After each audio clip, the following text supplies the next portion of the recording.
Perfect timing. And we alive. At least it wasn't me coughing to start it off this time, which is a good thing. Good evening, everyone. Welcome to Holy Crap, the Vlogcast.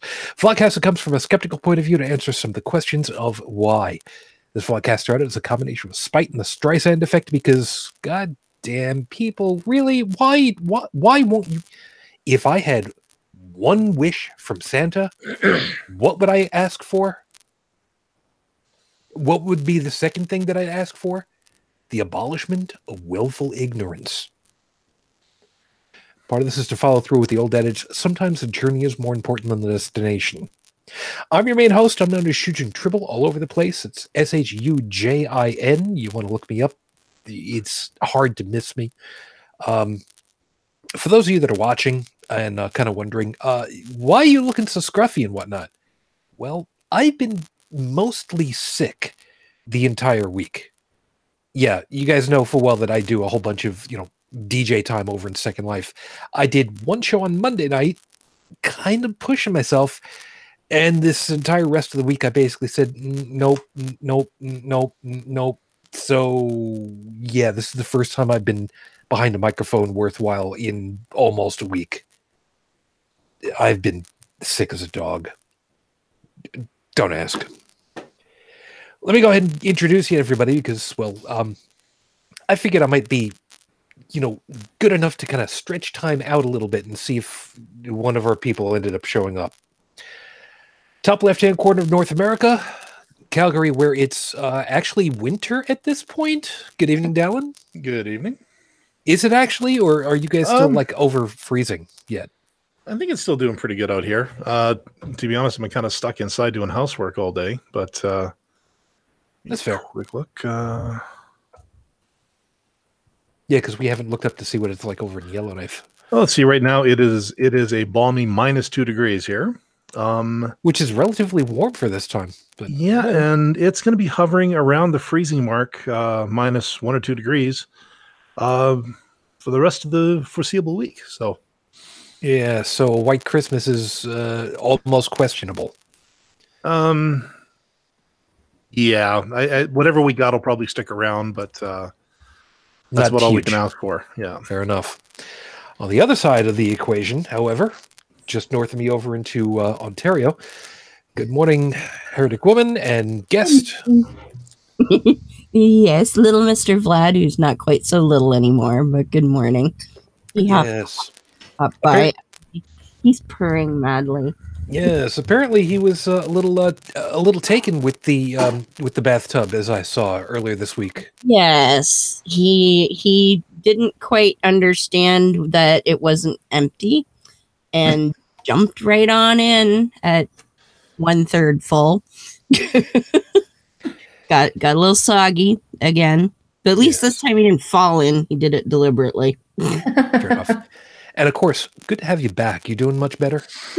Yes. Don't pop / crack all your ribs at once, because that really sucks.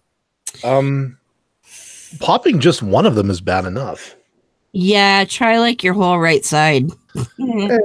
Yeah, no thanks. One was enough for me. Thank you very much. You don't even know how often you move your torso muscles until you do that. With respect, after having my gallbladder out, yeah, I kind of do. Okay, I learned that one the hard way. That's a whole other thing.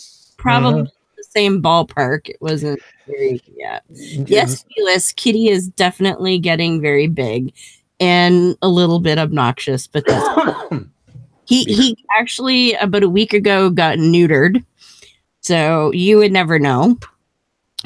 He actually got kicked out of the vet's office after being neutered. He woke up and recovered so fast that he got angry at being in a cage and actually was hurting himself trying to get out of the cage. Wow. He was mashing his face into the front of the cage, gave himself a black eye and a scrape. And the vet called up and was like, yeah, are you at home? Because we'd like to bring Kitten home now. So, man, got kicked out of the vets. I thought healthcare on your side of the border was supposed to be like really cool, man. What the hell? Well, they didn't want him bashing his face into the wall anymore, so. Fair enough. Yeah, Trippin says he missed his mom or his daddy, or he was just mad that he was locked up. We're not sure. Or all of the above, but Chanukah! I'm sorry. It's either that or was he woke up, something's missing. Bastards. And then he put 2 and 2 together and came up with you bastards. Well, he got home. I let him out of his carrier, and he immediately started wrestling with the other cat. So I don't think he misses them at all. Or does. I don't know. Down to the left. He's sitting quite nicely watching, actually. Good. Down and to the left.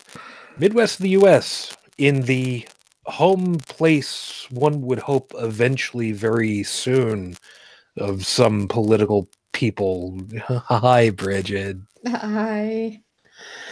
Yeah, we've talked on many an occasion that it's not Brigid's fault that Mike Pence is where he is. No. They tried really hard to keep him, even though they didn't want to. And that didn't exactly work that way, I guess, is really comes down to. We don't blame you, is what we're saying. It's not your fault. No, it's mother's fault. Oh. Sometimes folks, even Velcro gloves can't hold on to a turd that slippery. That's so damn creepy. Yeah, man. It's just my face. It's almost got everything to do with that. I was about to make a Hitchcock reference, but Hitchcock. It's so funny. Vlad is sitting here and he's completely captivated by your face. Fair enough. Here we go, Tech. Oh, who's a cutie? Yes, you are. Yes, you are. Oh, Yes. You can't hear you. He's got so big. I know. True that. So big. True that. So, from outside of, hey, anybody home? Outside of the building that the giant Cheeto is currently hiding in who's afraid of all his advisors as he kicks them out. Hi, UnrenownedTech. Did you see that? The report that was released by the, I think, what was it? Was it the Times? It was yesterday, on Saturday. And apparently Trump is becoming paranoid that people are, and mind you, people are apparently watching his every move. Hey, dipshit, you're the president. People are watching your every move. Move. They're called the Secret Service. They watch everything. Tech, did you hear this one? Now, I don't know if this is true or not, but it made for a funny headline anyway. It probably is then. Well, yeah. You see, that's the thing. At this point, it's just like, okay, it sounds outrageous, but it might be true. Yeah, I was going to say the realm of possibility has. You can't make up. Yeah.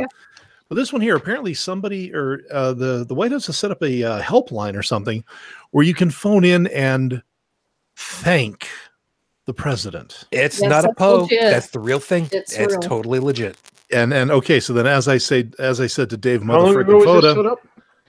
Just this past week. Yeah. Oh, that's hilarious. And all I said, I think it was to one of Dave Foda's posts. All I said was, if this is a setup for him to start karaokeing "You're Welcome" from Moana, sorry, I'm out. Goodbye. No, the worst part about it is after you have the opportunity of leaving a very short voicemail, they then start hitting you up for donations. So, okay. Keep So, that in my mind. So I guess the GoFundMe for the wall isn't enough, huh?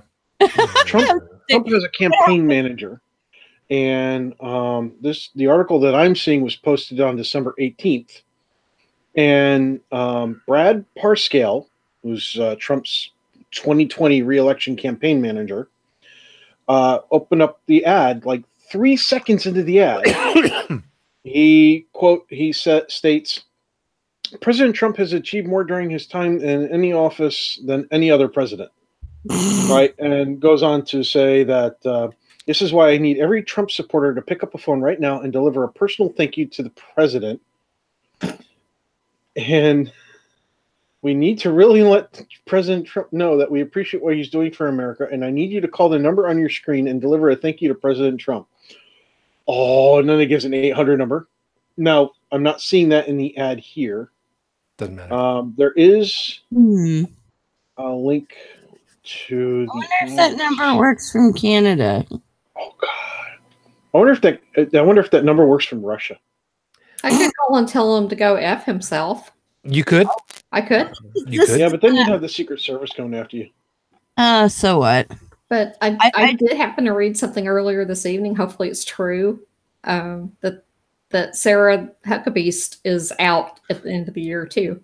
Oh, thank goodness. Maybe we can get somebody who actually knows how to do their job then. Yeah, we'll get Sean Spicer. I don't back care in about there. That'd gender. be great. I care about somebody who is actually capable.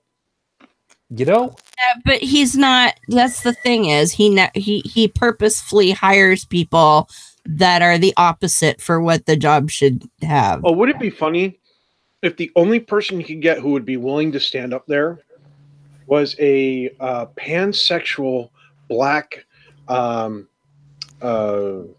Hispanic person? Or Jewish. Well, that doesn't work. Black Hispanic. No, it might. Mixed. Jewish and non-binary. Yeah. Just like get the whole alphabet soup in one single person. Get the entire spectrum of what he's against. And more importantly, make sure Trump has no idea about any of that shit.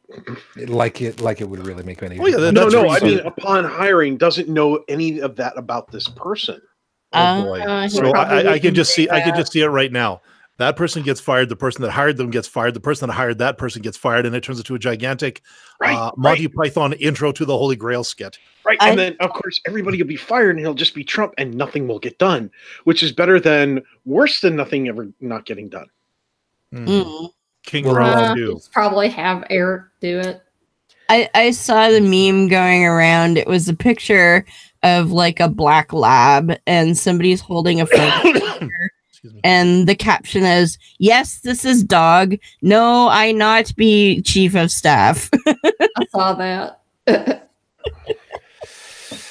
And just joined us in the middle of all that, by the way. Hi, Joey. Pittsburgh. Yeah, Joey made it. How you doing, man? I didn't want to interrupt such a wonderful tirade. No. Perfectly understandable. I'm trying to find that bloody phone number. Don't worry about it. It's not going to be I'm real worried about it difficult. because I am definitely planning on calling it. I'm sure that there are some robocalls that could be sent through that at some point. Fax services, for instance. But that would be wrong. No, it wouldn't. That would be wrong. No. Jerry's kids need your help. Yes, that's a whole other thing. Anyway, so I like to GoFundMe for the ladders to get over the wall. Now, yes, that's awesome. That's a whole other thing, and we can deal with that later. Okay. Because I've got things about that. For instance, hey, you want to launch drugs over the wall? Hey, airsoft rifles. Just a thought. Just use drones. Yeah, it's a whole other thing. Anyway, so of course, everybody, thank you for joining us for the show. Hope that you guys are enjoying yourselves, and happy whatever it is that you're celebrating, or if you're not celebrating anything at all, fuck off. I guess I don't know. Happy Saturday, Sunday. Sure. Yeah. We'll go. Festivus now. Is it? Yes. Sure. 1-800. No. I'm dead serious. I will cut you the fuck off. I'm dead serious. We are not giving that phone number any airplay whatsoever. Seriously. Okay. All right. People want it, they can find it on their own. But I'm not going to have us suggesting that anybody sign phone numbers up for robocalls from fax services and such. Oh no! People want to do that. That's entirely up to them. No. I was just repeating the advertisement. I was not in any way endorsing robocalling. I know. But I already have. So that's why I don't want the two being connected anywhere. You see where this goes? See, I've already put out the thing that, faxing. But you were kidding. See, here's the thing. You were actually inciting violence in those campaigns. Dude, I worked for an ISP where we had all free BSD, goddamn, servers. So we actually were able to run a text terminal based fax delivery system for our clients because faxes were still a thing at the time, you see. So I know how all that stuff can get done. Excuse me one second. Brigid can post it. Hey, didn't that Brigid lady just have like a birthday or something? Yeah, today. Oh, wow. Happy birthday to me.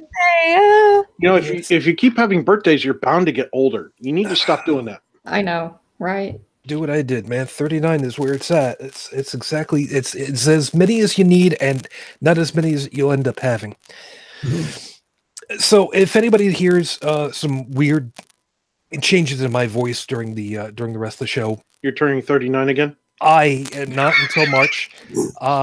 Every once in a while I have been still coughing and sneezing like crazy. And since I don't have a big cough mute button on the desktop because, well, I don't have a real studio here, I may end up muting myself and coughing or sneezing or whatever. So if that ends up happening, my apologies. My voice gets a little on the weird side. The only other piece of information I can give you is I have finally isolated what the problem is with my audio of why it's got that crackle in it all this time. Really? I know what the problem is. You spilled Rice Krispie treats in your computer? I know what the problem is, and I don't know how to fix it yet. Mm. Now, I'm not going to go into the tech details of it. I will just go as far as to say the problem is with Ubuntu grabbing audio input via Pulse and its input instead of the hardware's input. So it's got this weird, it's not actually crackle.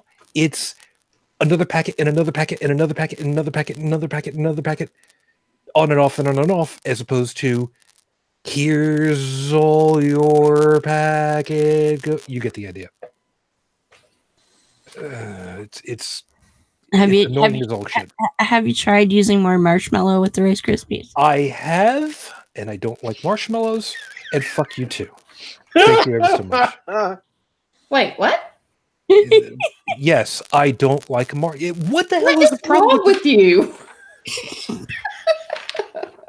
And just like that, folks, Would the you like show me to has get- gone to heck. Would you like me to get the entire It's list? not the taste, it's the texture. It's the texture. It's the whole 9 yards. There's only one marshmallow I do like, and she. You know what? We'll do with that another time. There's some people who know something me. in his mouth. He wants it to be hard and firm. Okay. Marshmallow is not neither. Too spongy, huh? All the more reason why I'm drinking Tang tonight. Thanks.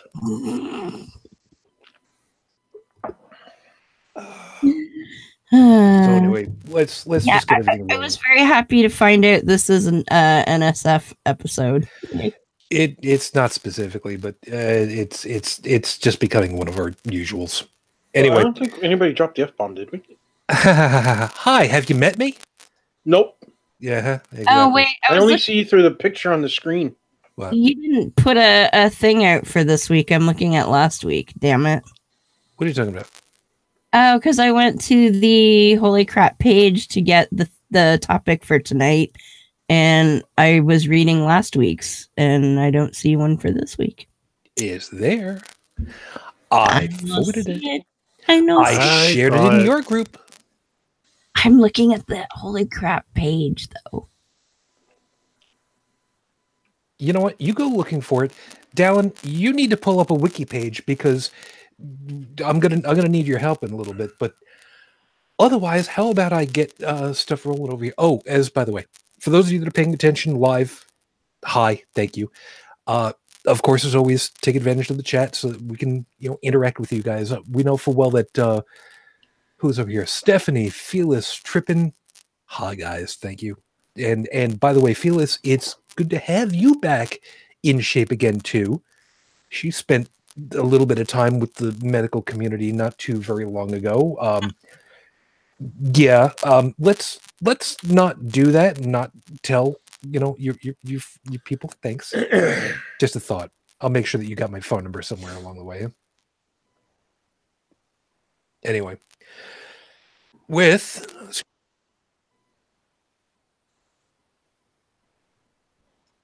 oh god, it's gonna be That was my line.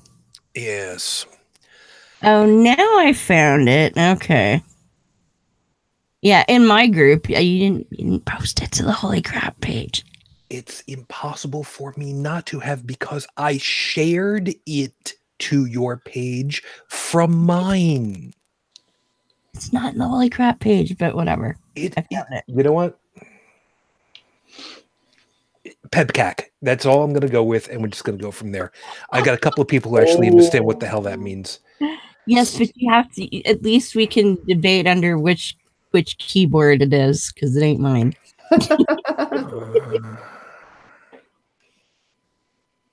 With 5 minutes on the clock, before she pisses me off anymore.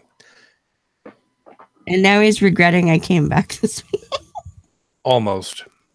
Your 5-minute freestyle starts right now. Nero, we know the old story that Nero fiddled while Rome burned. Okay, first off, that's pretty apocryphal for a couple of reasons. One, Nero did not have a fiddle, or at least not as what we would expect it to be in modern parlance. Two, if it was, that would not have been Nero, that would have been Jack Benny, because he's about that old. Would have been at that point. And three, have you seen Rome at the time? It was mostly I don't know, stone. Melted stone is the stuff that's on fire. It's not the same thing. You know where I'm going with all this. It's all metaphor, and it's all an opportunity to go ahead and say that Nero was an idiot and watched everything just crumble around him while he just fiddle-de-deed. It's worse than that right now here in the United States. It's far and away worse than that, and we know it. And that's part of the problem, which is going to be my sneeze coming up in a couple of seconds here. It's worse than that because we know what's going on. Even the people who are outside of our country, and especially those who are outside of, well, I should more say my country, know full well that, shit's going bad.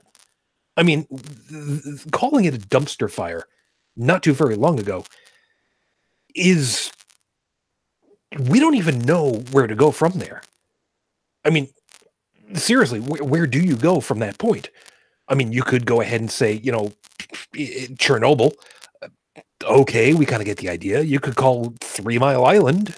You could call it Fukushima at this point. Because, I mean, seriously, how much beyond dumpster fire can you get in modern parlance and actually get the idea across to everybody? Just how monumentally, forgive me for acquiring some Britishism, mental this whole thing is.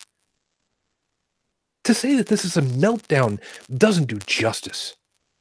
For us to look at this all and not see it is incomprehensible. That's why I was saying earlier that of all the things that I would want gone from this world, beyond even asking for cancer to be gone, which you guys know full well, that's my one go-to. Willful ignorance is that thing that needs to just be gone. You have a community of people who simply say, I will not believe because I don't want to believe, because it's going to make me look like an idiot. Not in so many words.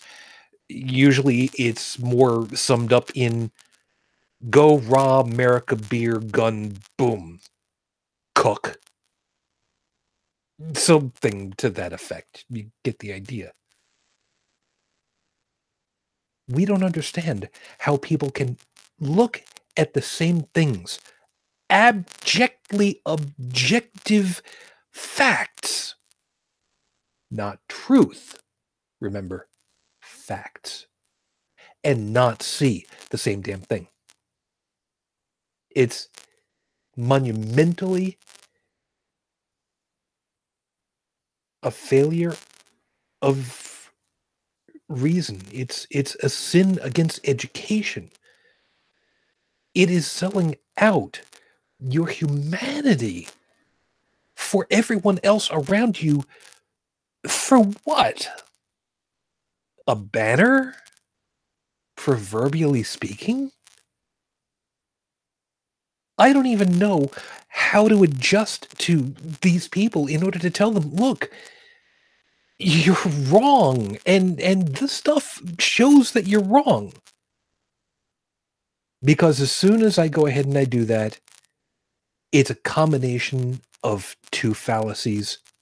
It's moving the goalpost and whataboutism. And if it's not those two, it's two more. And then it's two more. Nero at least was having a good time theoretically in his old age, or at least what became his old age, because he didn't live very long after that. I'm not exactly young anymore, but I sure as hell would like to live long enough to see that this all gets cleared up. Hopefully sometime before I hit 40. It's episode 241 on the docket, Your Honor. Front lines of the war. I kind of have to do this. Dearest Felicia, on the front lines of the war against Christmas this year, things have been harsh. The winters have been all too mild with global warming, and the mosquitoes are eating us alive. Here in Nunavut. Sorry, I had to throw that one. It's just seriously, the war on Christmas. We've heard way too much about this over the years, and funny enough, it's been kind of quiet this year, and I'm pretty sure I know why. But that's a whole other piece as we get into this. We'll deal with that in just a little bit. Anyway, before we get rolling with it all, I unfortunately did not exactly find very much news on Rafe Badawi currently. Have you heard anything up your way? I heard is that NSAF has been targeted by the Pakistani government as being somebody that needs to be censored by frickin' Google. Imagine that. Yeah. Which probably means it's going to happen. Oh, it already has. Yeah, because, she was given notification that she's been considered a disseminator of hate speech. You know, there's something about this that makes me want to scream karma at the top of my lungs at a whole lot of people. Mm-hmm. But I'm not going to. Because the blowback that I would get from doing that would probably get me into a shit ton of trouble. So I'm going to sit back here. Of course, my camera's not on because it's still glitched. But trust me, I'm wearing a very, very smug expression right now. Something tells me that you just go ahead and pop yourself a whole bunch of popcorn, sit back, and just watch this all go out, eh? Oh yeah, this is fine moment for this whole situation. Fair I saw this coming. Twitter, who has also issued a notice to her, for being a critic of extremism and religion. There was her. Canadian columnist Anthony Fury, and the guy, he's actually Australian, I think, Imam Muhammad Tawhidi, who's a reformist imam. So he basically says, take everything that's nasty about Islam, throw it out, and just follow the good stuff. So of course they hate him. Well, I mean, let's face it, it'd be pretty simple. It'd be what, 3 pages left in the Quran? Probably yes, but So it's effectively the same as the Jeffersonian Bible. Jefferson Bible kind of guy. Yes, yes. Got it. I saw a video of his where Excuse me. There's something like 12 volumes of hadith, and he spends the entire video like going, these are the hadith, this is why they're crap and why we shouldn't follow them, get rid of them. Damn. Yeah. I like this guy already. Yeah, the secular jihadis have had him on once or twice. He seems like an interesting fight. Like, honestly, I'm like, why follow it at that point? But, you know. Fair enough. So, as of the recording of tonight's show, this now puts us as 6 years, 6 months, 8 days since Rafe Badawi was unjustly incarcerated for thought crime. Our thoughts and our hopes are still with you and your family. We are still waiting along with everybody else. And it just... wheels just keep on spinning, don't they? Yes. Mm-hmm. Damn annoying. So, let's go ahead and have a little bit of fun. Before tonight's show, had anybody on the panel ever heard of the term Yule goats before? Last year, I think. Yes. Actually, I think we talked about that. I literally think we talked about this last year. Yes. Look, I don't talk about what happened in the barracks. What happens? You know what? You folks should remember what my favorite was. Yes, we do. It's Okay, Ezekiel. Oh, that's my favorite Bible verse. I'm talking about my favorite Yule time season legend figure. I So still anyway. remember. It's all right. Anyway, while we're doing none of that, Dalan, help me out on this. Yeah. The two goats in question from I was about to say Greek, from Norse mythology. Wow, that would be bad. Tanngrisnir and Tanngnjóstr. Tanngjóstr. Tanngjóstr, I think. Tanngjóstr. Yeah. You know what?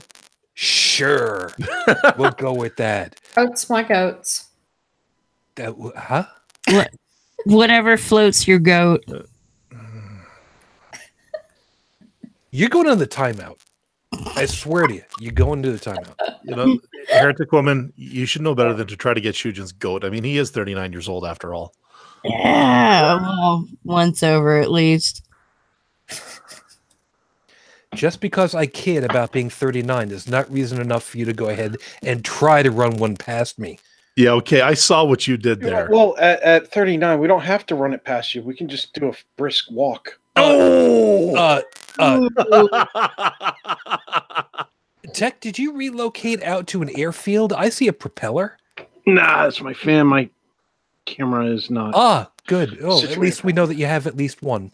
That's good. The drone I attack. actually have two. Ooh. I have two. That's why your number counter increments. Mm. Oh, the puns. They go, but what did you do? Me? Yolocoter? Yes. Ice. Yolakoter. That is awesome. That is the best Christmas. Oh, right. Yeah. The Yule cat. Yeah. I Yeah. love that. Yule catter. Awesome. And so the story is that if no one gives you new clothes for Christmas, or if you have new clothes and you don't wear your new clothes for Christmas, the Yule cat will come and eat you. Okay. By the way, 31. I counted. Oh. Yep, I counted very quickly. That's 31. That's just in that browser, though. Yeah, no, that's the way. Anyway, okay. So, in this particular case, the goats in question, I remember them from when I was learning about Norse mythology as a kid, and until I had like reread the story, the condensed story over on Wikipedia, which is linked in the show's notes, I had kind of forgotten about it, and then I reread it, and I'm just like, wait a minute, I know this story. Dalan, since you are ostensibly the Viking of the group, do you want to recap it, or would you like me to go ahead? The only reference I remember to the goats was, well, there was one thing about them. When Thor was done traveling for the day, he could butcher those goats and eat them, and they would be resurrected the next day ready to go. And he was helping a family and did the same thing, but one of the kids broke one of the leg bones to get at the marrow. Ooh. And of course, so goat wakes up the next morning and his leg's busted. Mr. Hemsworth was not amused. That's, to be honest, that is the most I know of that particular legend. Yeah, and that's it, spot on. So now the fun thing about it is, like I said, I had not remembered about this until I reread it accidentally, and I think there was a Facebook post about I forget which Yule goats it was, but somebody had posted a picture or reposted a picture that basically said, you know, what happens when your pagan friends come over for the holidays, and it's a woman in a black dress, I guess, in a one-person chariot being pulled by a pair of goats. Oh yes, I saw that meme go around. Yes, and Heretic Woman has also got the fun version of the Yule goat out there. That is, where is that? I'm not sure, actually. I just grabbed the best looking photo. Yes, the Gavel goat. Sweden. There you go. Somewhere in Sweden. So what they do over there is they build basically a bonfire version of a goat with straw and wood and baling twine and one would hope tax collectors, and they make it bigger and bigger every year. And the last couple of years, they've had to post security because there are a number of people that want to set it off early. And they don't want that to happen. Well, and if you look at that picture, it's level with the top of those trees, which are taller than the buildings. Yeah, so that's a good 4 stories, I'd say. There are little specks all around its legs, and those are people.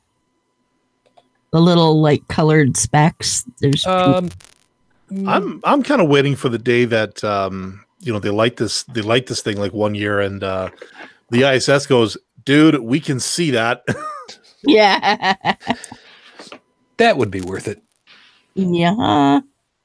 That would be worth it. Anyway, so the point of it was, I thought that this story from years gone by that I'd completely forgotten about was terribly entertaining, because it's like, well, no, wait a minute. When I was a kid, I did not realize that culturally across the pond, this was like a thing for the winter season. This was like an end of the year, a December Yule thing. I never really knew that. And I thought, well, damn, this is kind of cool. Besides that one, which other ones are going on this time of the year that are actually, you know, weird and fun and not exactly make-believe? Now, I'm saying that very carefully, because we know full well that Festivus, okay, to paraphrase Thor, all words are made up. Mm-hmm. And to that same degree, all festivals of various descriptions are made up. It's just a question of whether or not you do them year after year. For instance, last year we did Gravmas, And I did not think to do that again this year because I'm an idiot. And I put out the word, and it's just like, oh, wait, shh. Okay, yeah, whatever. Whatever, what are you going to do? But, so besides this, where it's goats, resurrecting goats, who resurrect every night, which, by the way, Jesus, kind of slacking here, man. I'm kind of wondering what other things are going on for you, your families, or whichever ones you've heard of, because I think something a little bit more fun than current politics might be worthwhile. Well, I mentioned on Facebook that this week at my work we had our Christmas party. Yes, you wanted to get this in. I don't blame you. Now, what I really like about where I work is that we're pretty liberal with stuff. As in, I know of at least 4 offices that have at least 1 bottle of alcohol. I know a couple of desks that keep a couple of bottles of liqueur kicking around. And it's not to say that the people that occupy those desks are lushes.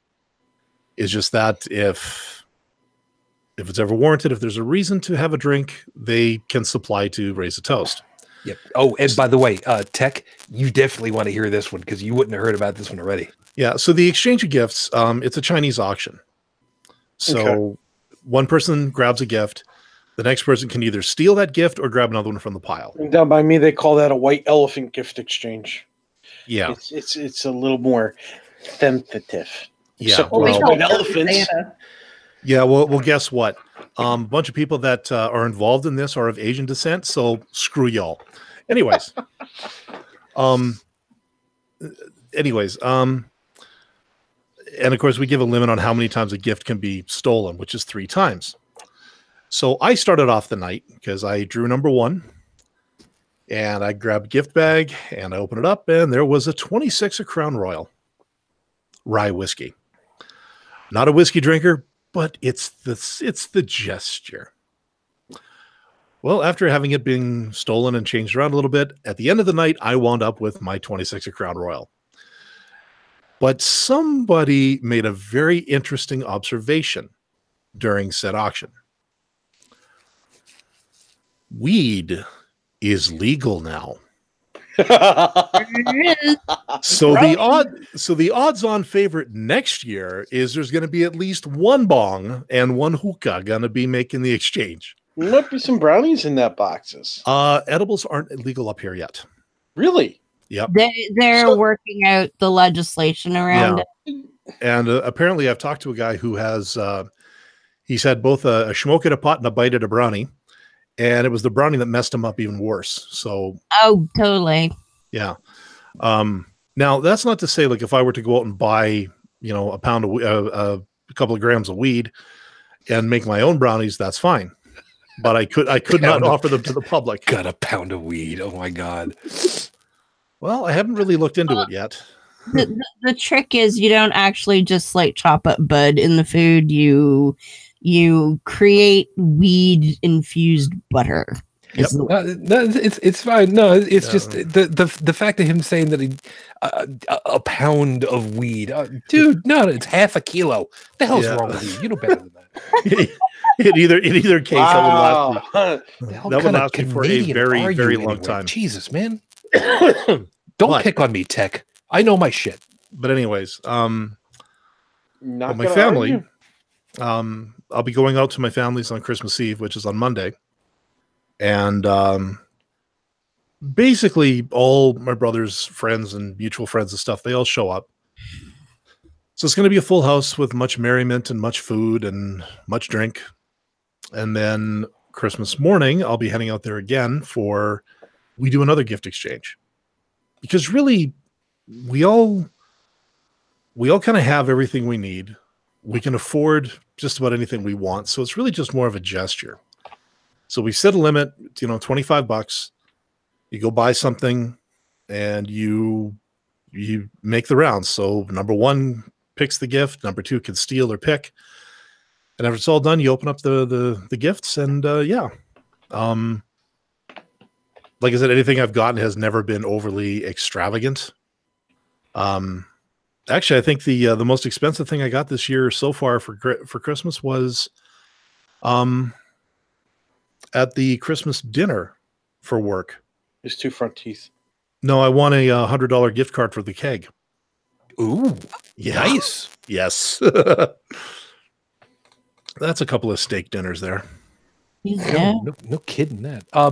By the way, over on the side, Trippin had a couple of things. Oh my God, the Krampus parade looked awesome. Yes. Yeah, somebody else had also posted a thing where they dressed up as Krampus, and yeah, I'm sorry. It's obvious that when you dress up as the Krampus, you're not the real Krampus if you don't have the hooves. So why even bother trying? Seriously, come on, man, get the hooves at least, at the very least. It's a thing. Which, by the way, reminds me, if anybody's seen the movie Krampus. Yeah, it was great. Okay. We just rewatched, I should say, The Polar Express tonight. Mm-hmm. And I just realized that bell, that bell Mm-hmm. from both movies is virtually identical in shape and design. I'm glad I'm not the only one who noticed that.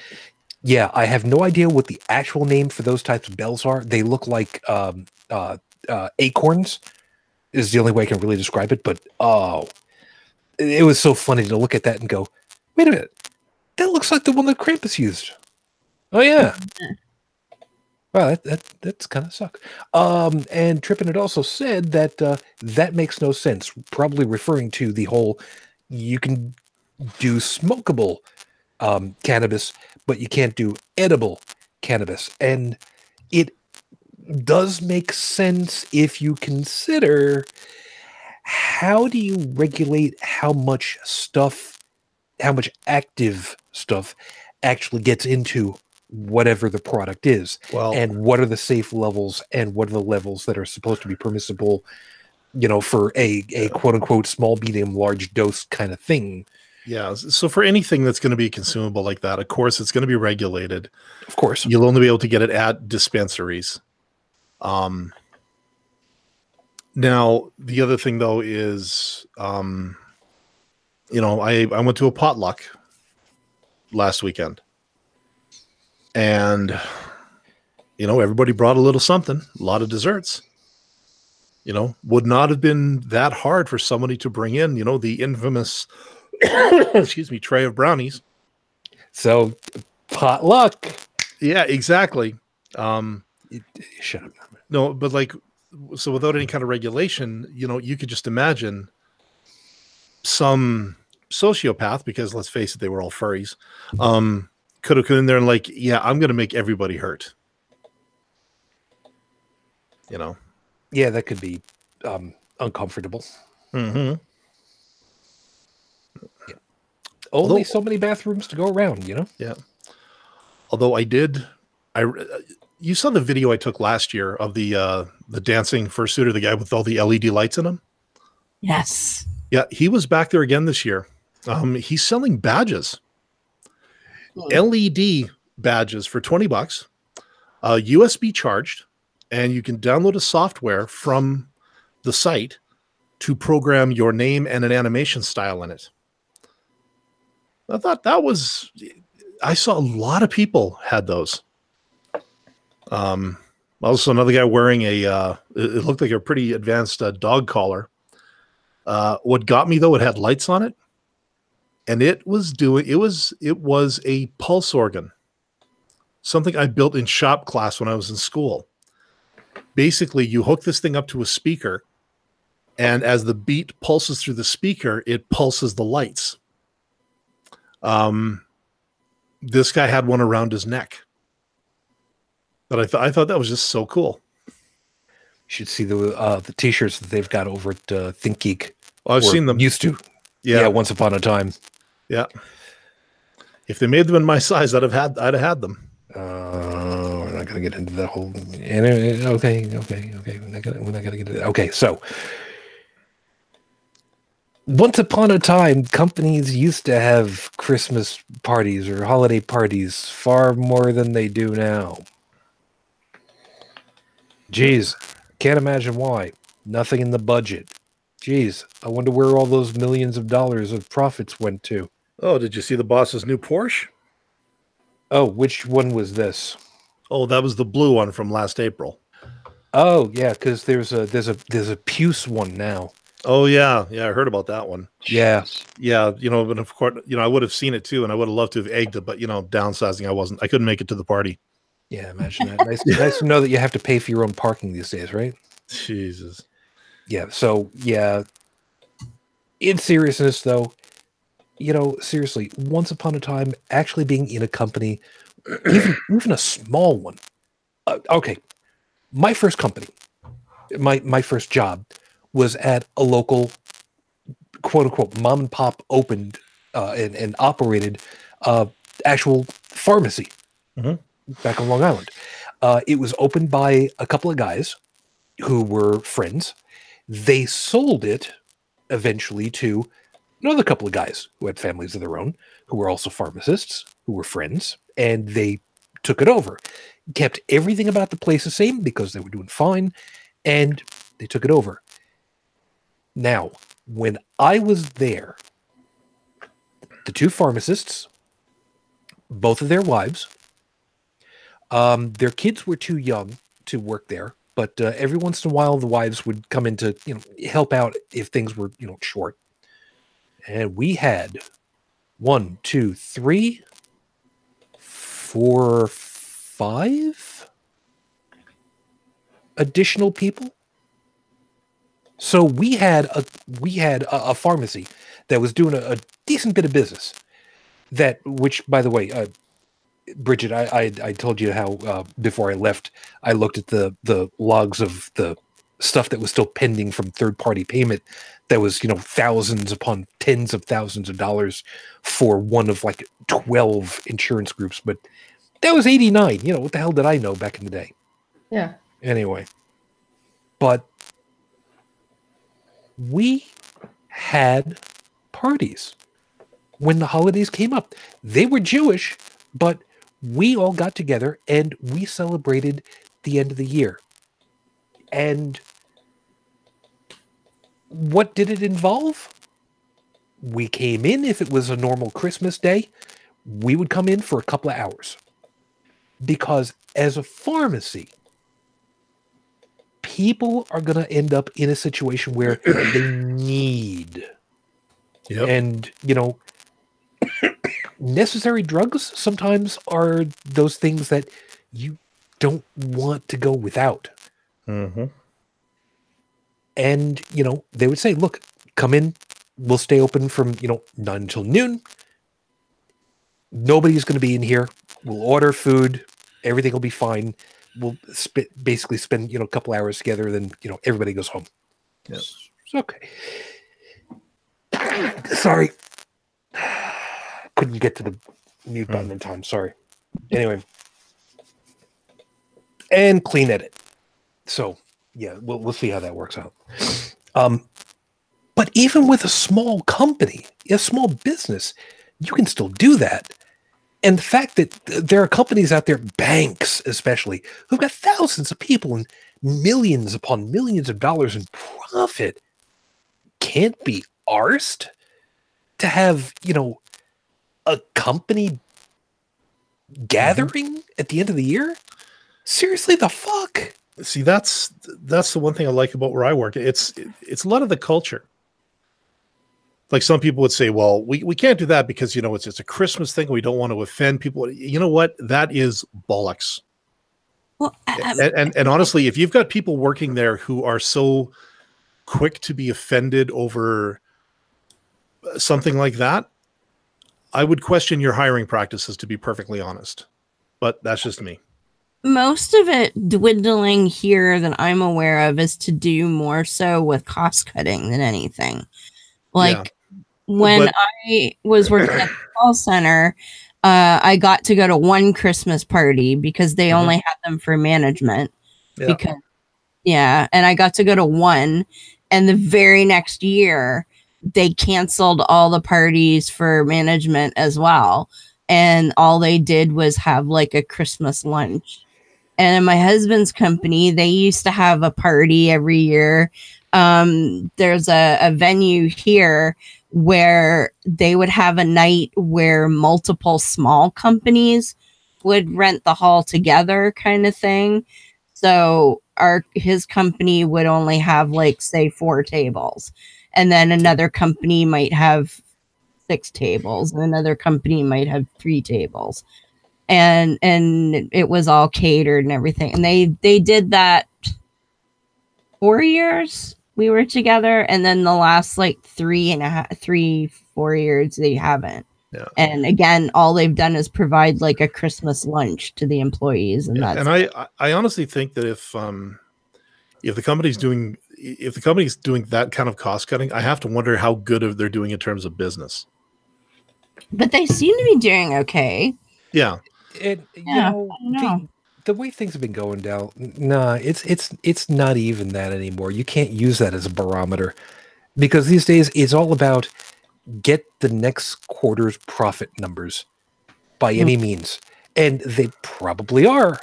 And it's just a matter of how many drops of blood can you squeeze. And that's what I find interesting, because like last year, we didn't hit any of our targets. It was a bad year. We still had a good Christmas party. Now the gift exchange and all that stuff, that's all done by like a social committee. So there's a discretionary fund for that. But there is, every couple of months, there is birthday cake and ice cream for everybody for the past 2 months. And it's like, it's not a cheap thing. Like it's a fairly decent cake. There's snacks every other day in the place. And all this carries on despite the numbers. So, and the people in Ontario who are basically, they actually kind of are sort of our superiors. They have just as much team building and stuff like that as well. And it's because they've sort of come to the philosophical idea that, okay, things are not looking so good. But if we take all this stuff away from the employees, that's going to disincentivize them to dig in and work harder. Like that's the philosophy, is that there are things we can't control. And you can't blame your employees for things that can't be controlled. And if there's no market for our product for that year, if your brilliant sales strategist has basically turned away half of your sales staff because he didn't like them, understandably, you're going to have a hard time selling something. So there's been a lot of restructuring, a lot of things. And yeah, we took a hit last year. Now we've come back much better this year. But the entire time I've been here, I've been here now going on 7 years. There's always been a Christmas party. There's been a gift exchange. There's been team building, even if it's at a loss to the company, because they believe more in their employees, in worker retention than, excessive cost cutting. Plus, they took the money and they kept it in reserve to make sure that they can ride out those weak times, and they don't have to worry quite as much. And they're not spending it frivolously on every last little bit and piece and bobs and whatnot. And let's face it, as we've seen on too many occasions, there's a lot more camaraderie. Yes. That ends up happening on your side of the border than happens on our side. And we've talked on too many occasions about that to ignore it. But we're gotta kind of gloss. And to the point, I'll say this. Of all of my bosses and most of my peers, I drive one of the better looking cars.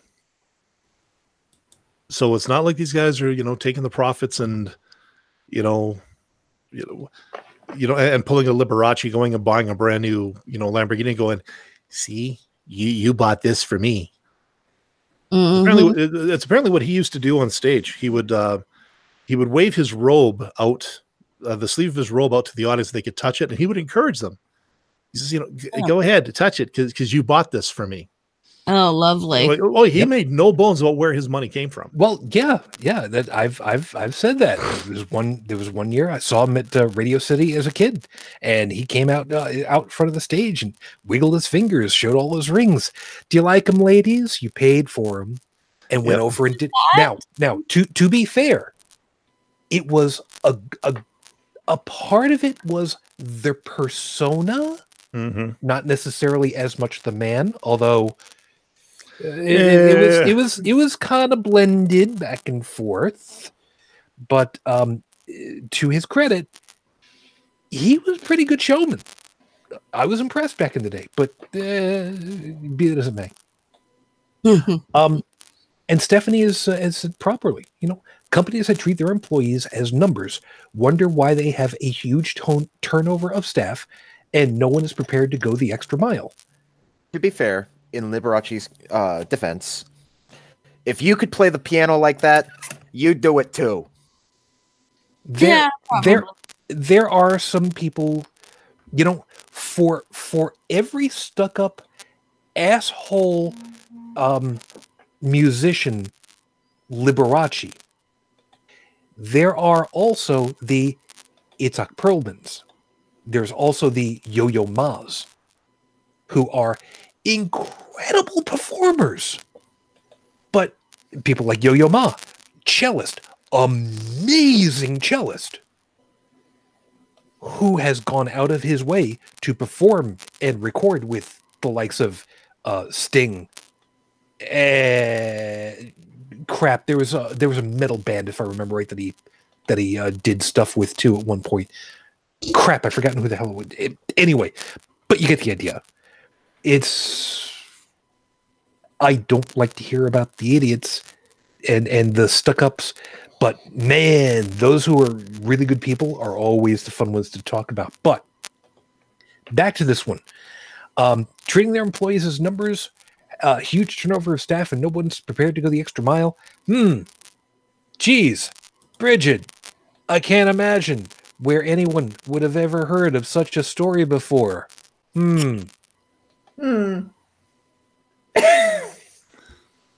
Which, by the way, thanks for posting that there, Facebook land. Thank you. He said with all sarcasm. You're welcome. Bitch. I heard that. Sorry, what? So, yeah, I mean, you've talked about it on too many a damned occasion, from one job to another, where that's exactly the same thing that you've seen and heard, and in some case experienced. Yeah. You know what? Why? It's like pulling teeth. I should have a DDS up on my. I don't have a wall that I can shoot. You get the idea. Yeah. I've got a wall right here. Right here. You're pointing.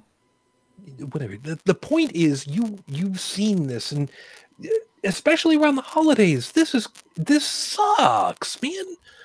I mean, okay, fine. Let me go ahead and lead you by the nose a little bit harder on this one. Okay. Okay. When was the last time you got a holiday bonus? Oh, wow. Because I can't remember one. When I worked for this company up in Indianapolis that I got laid off from a few years ago, they gave us bonuses every year and gifts and a catered lunch. And I miss that place. They took care of us. I sure as hell didn't get a bonus this year. Yeah. We used to get an annual bonus, but we didn't get it in the holiday season. We got it in March. Yeah.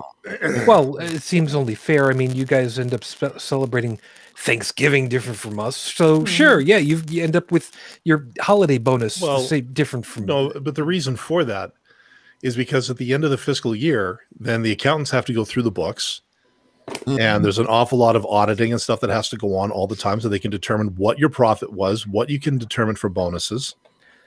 Yeah, okay, that's a good point. So it takes, so like our fiscal end for my company is the end of this year. So now it's going to take from January till about mid-February, beginning of March, for them to calculate how much each of us get for our bonuses. And then this is the part that I don't like, is because then you get to sit down with the manager, your manager, and they tell you everything that you did right. And then they tell you everything that could use improvement. You know, like your morale kind of sucked this year. Gotta hate You know, that one. you seemed a little lackluster on a couple of things. You missed a couple of phone calls, blah de blah. You know, what's going on? And then you try to say to them, you know, I had a bit of a crap year last year, you know, things going on. Had a lot of changes in my life, but you know, you wouldn't know anything about that. This one's sounding a little personal, so this was one from years and years ago, my old job. Okay. When I tried to explain, I want to be careful about this. Yeah, no, just when I was trying to explain to my boss, you know, like having a death in the family, a divorce, and a few other things going on, does not treat a person's morale very good. And then when you continuously, basically every idea you have at work gets snubbed because somebody's afraid to, well, not only afraid, but absolutely refuses to invest in the future of a company, it begins to grate on you. And I told my boss that, and he said, well, I honestly, I don't know how it is you're feeling, but I can't imagine it would be that bad. Until he got served. Yeah, it's like going up to a cancer patient going, cancer's not that bad. And then they get cancer and they want all the sympathy in the world. Mm-hmm. Exactly. Yeah. So anyways, but then you're told whether or not you get a raise. And then the boss will then write it on a sticky note how much you're going to get for your bonus that year. And then that shows up on your next paycheck. So bonus day is bittersweet because it's wrapped around your employee evaluation. So you could either leave feeling pretty good because you got a pretty sweet bonus, or you could be feeling very mixed because you got a sweet bonus, but you got raked over the coals for it. You know, there's a lot of factors. Yeah, you might even have to have one of those fighting bonuses where now your job is potentially on the line, even though you won the fight, you may not have won the war. Oh, to quote the guy that I'm working with right now, he said something along the lines of, I need you here for at least the next 10 years, so don't you go dying on me. Nice. Yeah, this was direct quote. He like the division I'm in right now is growing. We're actually bringing in a new guy in the next month and possibly another guy after that. So, wow. Yeah, and see, but that's your division and it is growing and all that fun stuff. But I'll tell you, when it comes down to it, when it comes to companies, there's nobody that they can't do without. Everybody's expendable in today's economy to some degree. So if you've, rakes, management over the coals about not getting a raise, and they really don't want to give you a raise, but you've forced their hand, they may force their hand more, helping you out the door. Yeah, and that's part of the gamble that's being taken in today's economy. Yeah, but you see, by the millennials, because that's the only way they're getting their raises. Yeah, but you see, the thing with like with where I work is like when I got in there, they had just lost half their staff. Sounds like a management problem to me. There was something. No, there was something going on, and I think I know what it was, but I'm not at liberty to really talk about it. Suffice it to say, I came in just as 9 or 10 people were leaving, and they had suffered a massive brain drain. The intellectual property, the amount of sort of intellectual value that they lost as a result of that. Because let's face it, most of us here have been in the tech industry at least once.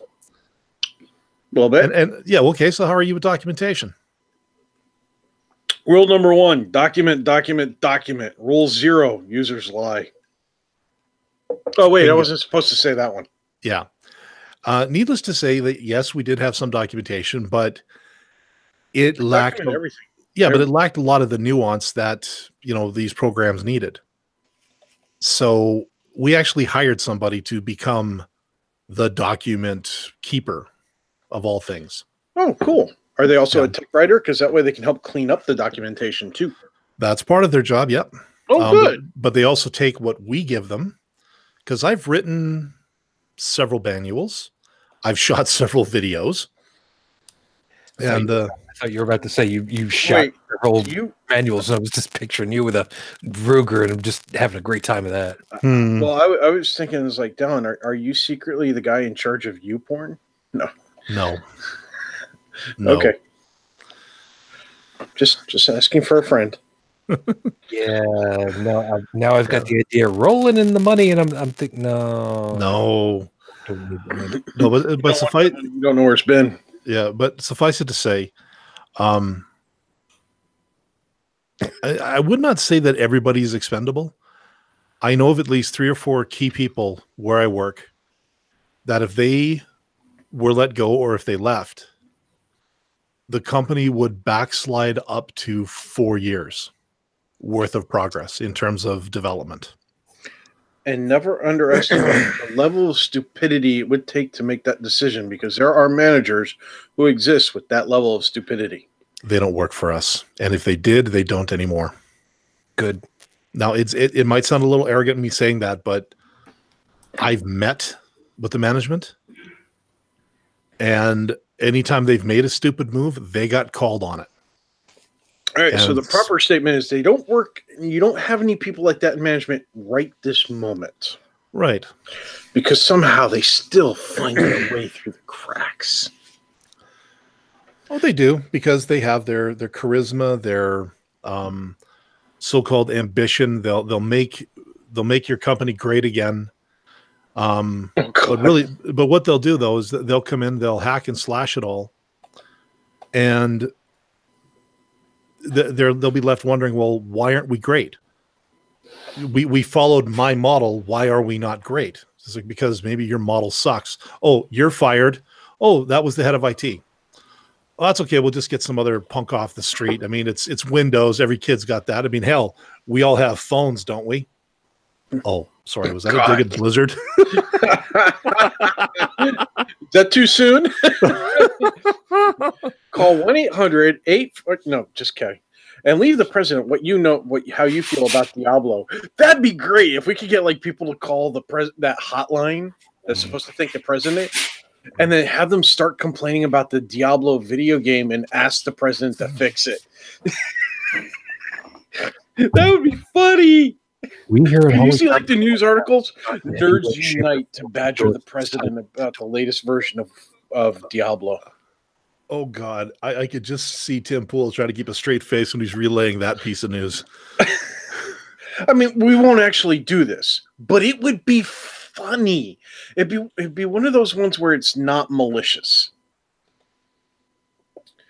Where nobody actually got hurt, none of that stuff. Yeah. And it would actually be hilarious to see like the Wall Street Journal and the New York Times and see like these reporters going, what the hell is Diablo? Isn't that like a Mexican word? But it's like, yeah, you're fired. But circling back, one thing I have noticed this year, and I mean, this is why I asked the question on Twitter a couple of weeks ago. I don't watch a lot of cable TV these days. But I keep my ear to the ground on the news. I've really not heard much about the so-called war on Christmas this year. Yep. Now, I know, okay, Bill O'Reilly's gone. And let's face it, he was the Brigadier General of DERP on this whole thing. Yes. And you know what, Bill? Yeah. So those of you that are watching got that one. Those of you that are listening, there it was again. So yeah. you can go ahead and look. Let's see who else. Well, Tucker Carlson, he's kind of got his hands full right now trying to stay alive. I don't know if I necessarily agree with the tactics being used there, but that's subject for another show. But again, he was one. Sean Hannity was one. I've not heard squat from him. Like I said, Carlson's not really said much in terms of the whole war on Christmas. I'd like to say that cooler heads have finally prevailed, but we know that ain't true. It's just the fact that there is a bigger derp fish out there. Yep. And The legendary white whale derp fish. yeah, and let's give everybody a little bit of a taste as far as to what could possibly be outstripping all this other stuff that, you know, the war on Christmas is not a thing. It was earlier this year, not even a year ago, that the folks in Hawaii thought that they were going to be seeing their last sunrise. Yes. Do you remember that story? Less than a year ago, Yep. that a missile warning went out to let everybody in Hawaii know you need to find shelter, or you're probably going to end up dead anyway because there's a nuclear strike coming our way. Oh, by the way, we kind of sent out a test message by accident. This was only a test message, and the guy that sent it out, well, he's kind of done something like this before, but we fired him now. Think about that and realize how much stuff has been happening that's completely outstripped all of the Fox News war on the season bullshit. I mean, nobody is getting upset about the cups over Tim Hortons, for Christ's sake. Well, let's face it, Josh Fierstein has been trying desperately to become relevant again. Has he even done anything worthwhile? I think his credibility went through the floor on one of his last videos where he said, I'm more than willing to use my Second Amendment to protect my First Amendment. And he actually held up a gun on a YouTube video. He's tried to come back from that, but I can cautiously say I think we got him. I think we won against him. Well, it didn't exactly help where he said, hey, I need $65,000 for a video camera, and then got his money, and then look at that, he's still using a vertical iPhone video. What? Yeah, which, oh God. Every time I see the vertical video of anybody, I hear Bionic Dance. Oh, you and me both. You takes your phone and you turns it this way. Capiche? She actually did that one again recently, too. Yep. Well, oh man, had to. Yeah. So, yeah. So, fortunately, it's not been that bad this season for this in particular. I still see some people they're trying to stir it up on social media, but nobody's really taken the bait. Yeah. Well, here's one, and Tech, I'm going to pitch this one over to you because, you know, little one, I forget where it was, but somewhere over here, elementary school wanted to host a live nativity scene, Jesus birth thing, as practiced by the school, and the kids got all upset and the parents got all upset because the one of the parents basically told the school, you know, this is illegal, right? See, the thing is that throughout the years, the adults and children got used to doing certain holidays in the school environments. Mm-hmm. When they, granted, by all technicalities and for good reason that those technicalities exist. They shouldn't have been, but they were getting a pass. Okay. And it's basically like going, let's say, to your favorite donut shop, Tim Hortons, whatever, and you were constantly going in and they were constantly giving you free donuts. You didn't win any awards, didn't win everything, they were just giving it to you. And then one day it suddenly stops because they realized they weren't supposed to be giving it to you. Maybe it was supposed to be going to somebody else. Maybe it wasn't supposed to be giving out any free donuts at all to anybody. That being the most likely obvious one. And now you're pissed. You're not getting free donuts anymore. Well, that's kind of like a little bit what's going on here. Bad and probably not the best of analogies. But the thing is that those things shouldn't have been happening in the schools in the first place. If it's a Catholic school, like Seton Catholic Middle School or Seton Catholic High School or whatever it is, whatever grade, or it's a private educational system that's not getting government tax dollars, they can do that all day long. They can do whatever they want, whether they're having a nativity scene, whether they're doing something from some reenactment from something from Islam that has cultural, importance to the Muslims, something from the Taoists or the Taoists or the Hindus or whatever. That's fine. But when it's an institution that is using federal funds, meaning your tax dollars hard at work, they're not permitted to do that, because whether or not the school is saying that they support a particular religion, the very act of doing that one thing, the nativity scene, for example, that nativity scene is specific to the Abrahamic religion. Therefore, by doing that one thing and not doing anything for all the other religions, it does send the message of, we support this. And that's the problem. The schools aren't supposed to. The schools are supposed to be for educational purposes only. If your public school has a world religions course or a world's cultural course, and go, oh, look, during this time of year, this culture does this. We thought it'd be interesting that this time for this year, when last year we did this other thing in this other part of the world, this year we're going to do this part.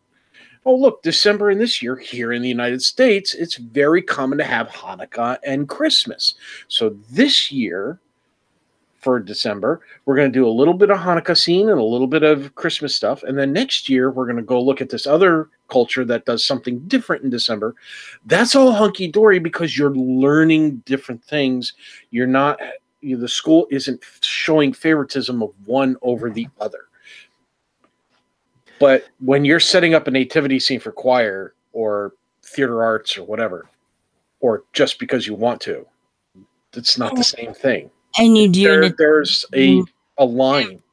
It's when that's all they do. Exactly. And see, here's the thing. For a while, my son was in one state.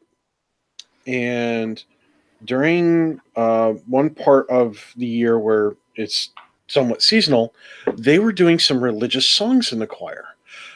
But what I really liked is that they had put the information on the flyer as to why they were doing these religious songs. It turned out that during that particular part of the year, the Underground Railroad was really, really, really prominent in that part of that state. And the songs that the children were singing were the songs that the slaves had sung to convey messages, which also had the words God and things like that in it. And so it was a case of they weren't promoting religion. They were promoting history. And there's a big difference. Yeah, that's a piece that a lot of folks need to kind of remember, and it's not always a black and white. There is that nuance line that can needs be to be so hair thin, that somebody can easily step over. And the key is, and this is the hard part that a lot of people have, the key is, and I've been guilty. I have been guilty of this. that when somebody steps over that line, don't immediately start attacking them. Say, hey, look, let's sit down. Let's talk about this. Let's talk through what you were doing and why you were doing it. Maybe there's some better thing that we can do, some better venue, some better reformatting what you want to do. Because when you attack, you've shut down the conversation.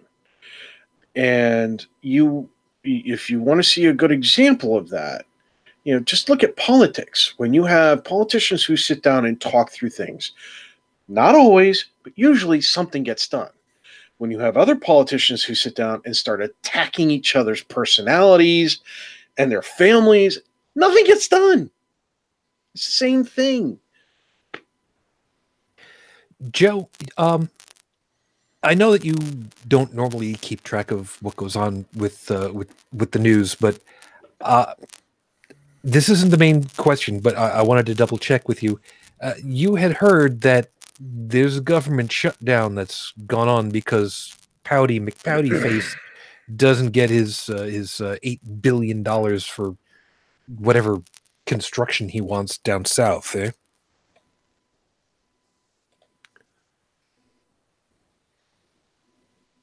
Joe. Joe's not here, man. Maybe mute button? No. Maybe he's... Oh, semi there. Don't hear you. I do not know what's going on. Hello. Say hello to my little friend. Okay, if you're hearing me, which give me a couple minutes. Something came up here. Okay. Okay.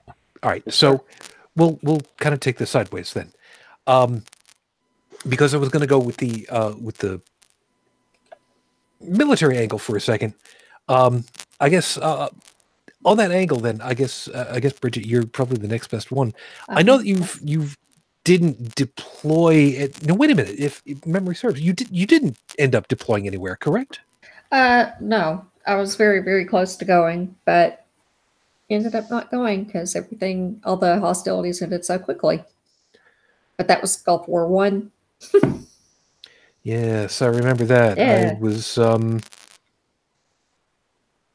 at the time I was working at the bank in back on Long Island after I came back from college, and I was incredibly worried that suddenly somebody was probably going to get a bug up their ass that they wanted a bunch of conscripted gunny McShooty guys. Yeah. Okay, so the area that I was actually going to go with was, well, obviously you know full well about the shutdown And all that. Yeah. I've already used my collection of Fs. Let me go with this.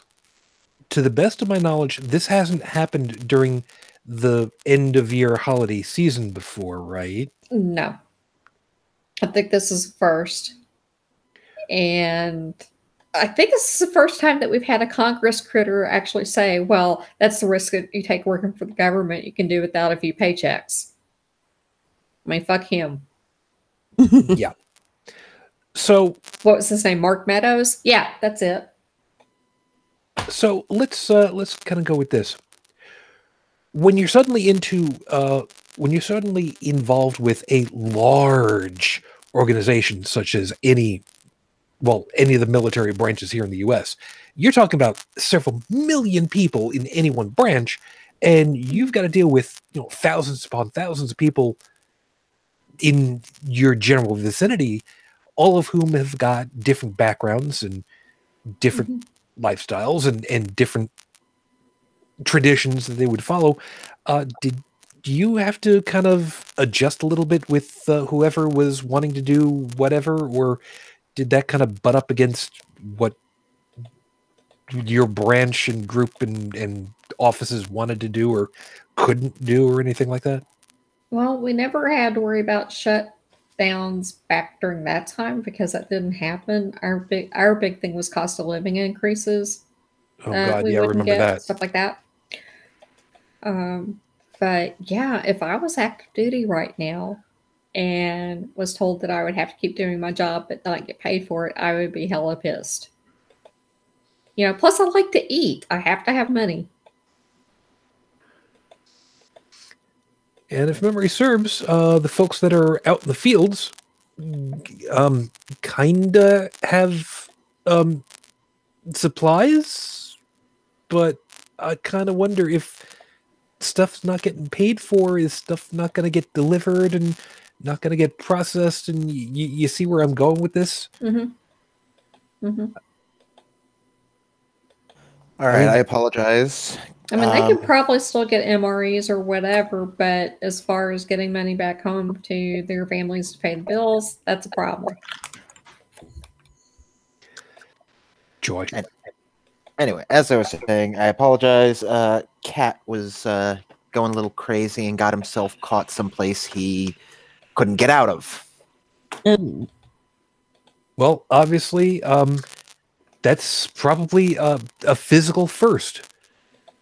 He had been jumping around on the big pile of junk that I had pulled out of the garage, and he'd gotten his rear claws stuck into some netting. It's one of those like folding laundry bin things. It's just like a little bit of wire and a whole lot of mesh. Got his rear claws stuck in it and was hanging from it upside down. Had absolutely no clue what the hell was going on or how to get himself out.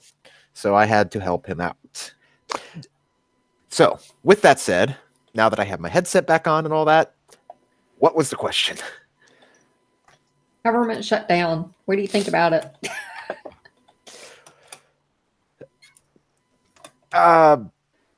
Well, I was figuring that you'd at least heard about it. What? There's one going on right now. I think we discussed that earlier, didn't we? Or like last week or the week before? No, there's one that's just literally happened. Well, I mean, we had like discussed something about the possibility of it happening again and stuff like that. But yeah, it happened last night at midnight. Yeah, it doesn't surprise me. Especially with the way, I'm sorry, but most politicians these days are children. I can't get my way, so nobody gets their way. Well, what's really telling, though, is that this is the first time there's ever been a shutdown when there have been, one party in charge of all three branches of government. Which I have to say is pretty fucking retarded. You know what? It's dumbass. It really is. I shouldn't even put it that way, because here's the thing. What's one of the major things that politicians like to tout about themselves? You mean besides themselves? Aside from, their personal accolades and their that they're actually really smart, and their what their ideals are and what wonderful guys they are. What's the number one feather in the cap for a politician usually, especially a Republican, mind you? I did my service. Oh yeah, I served my country. Except for all of the ones that have power. and we've had many presidents who have been in the military before seeking political office. And I have to say that, yes, I'm aware that, Oompa Loompa in Chief is not a prior service member. Him serve somebody else? Yeah. But dude, all the other ones doesn't even recognize the fact that he's in an office where he's supposed to be serving millions of people. Instead, he thinks they're serving him. He knows how to call for service. Yeah, he's got a button for McDonald's, last I heard. If I may. The thing that gets my guff right now is how many of these politicians on the Republican side who are forcing this shutdown like to tout about how, they have a long and illustrious family history in the military and whatnot. Number one, and this is something that I bring up just, on any day. Exactly what did you do in the military?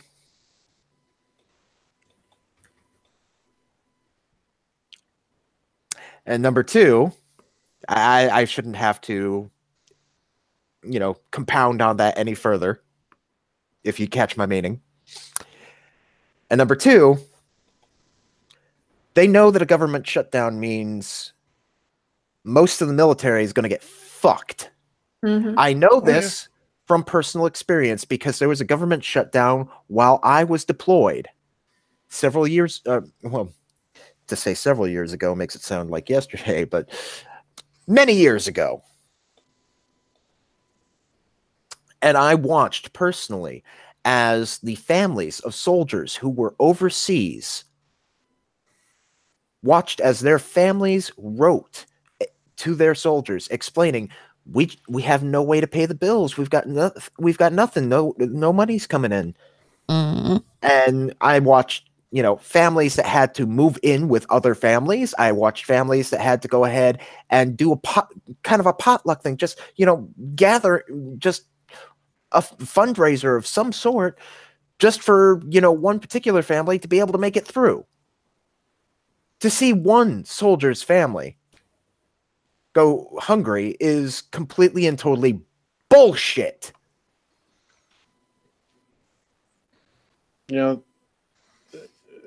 And the only politicians that I will forgive for that I consider them completely and totally removed from that, are the ones who literally took their federal paychecks and put them into a relief fund to help families of soldiers in that situation.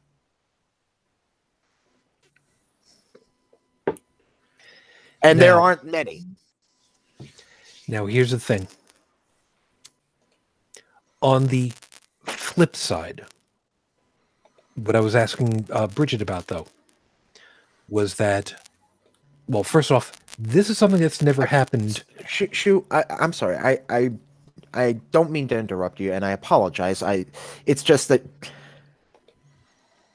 I'm very passionate about this situation because there is absolutely no fucking reason that Senator McFuckface gets to sit in his chair each day and, have his secretaries do half the fucking work that he's supposed to do and still get a goddamn paycheck and go home to sleep, warm in his bed, while Private Murphy over here has a wife and kids back home who can't feed themselves, and he gets to look forward to sleeping in a fucking ditch, potentially having a shell land inside it.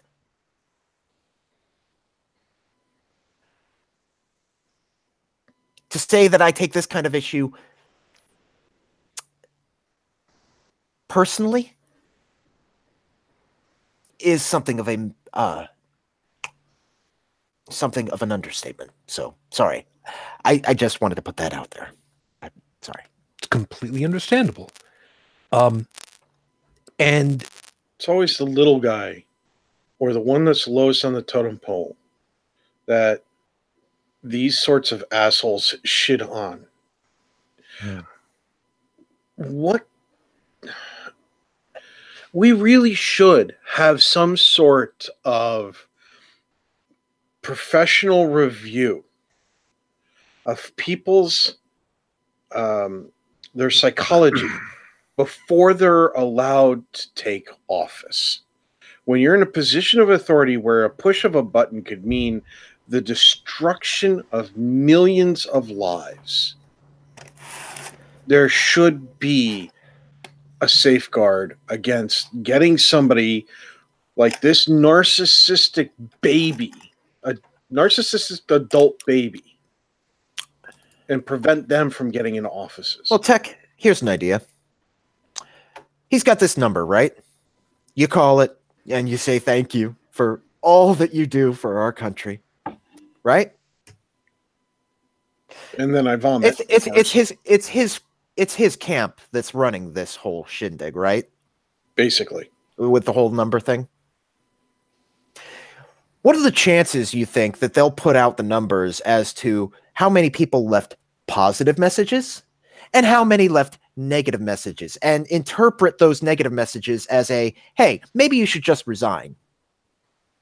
None. They'll say, what they'll do is, because you can make, if you know how to word your response, you can say, well, it starts off with thank you, therefore it counts as a thank you message. That's a 1 in that box, rather than thank you for all the stuff you haven't done that you were supposed to do, please quit, being the negative box.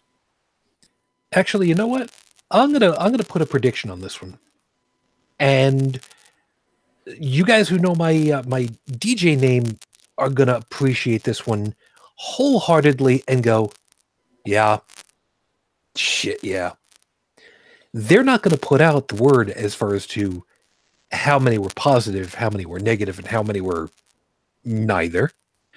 They're gonna put out, look at the dollar figure we raised in 2020 funding. That's what it's going to come down to. And if you weren't on board with this already, you already should have been. So you've missed out, because we're going to give you some special letter from the offices.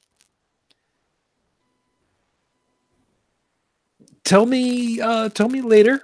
Tell me later whether I'm right or I'm wrong, because I'll be happy to be wrong.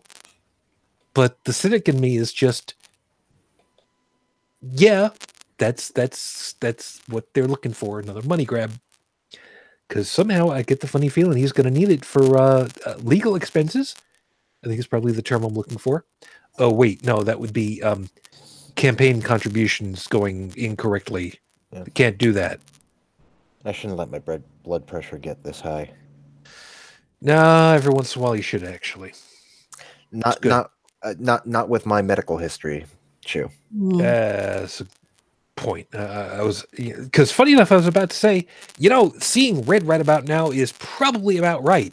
If I start seeing red right now, I'm calling an ambulance. Go pet the cat that's supposed to bring down blood pressure. Not in my case. Oh, okay.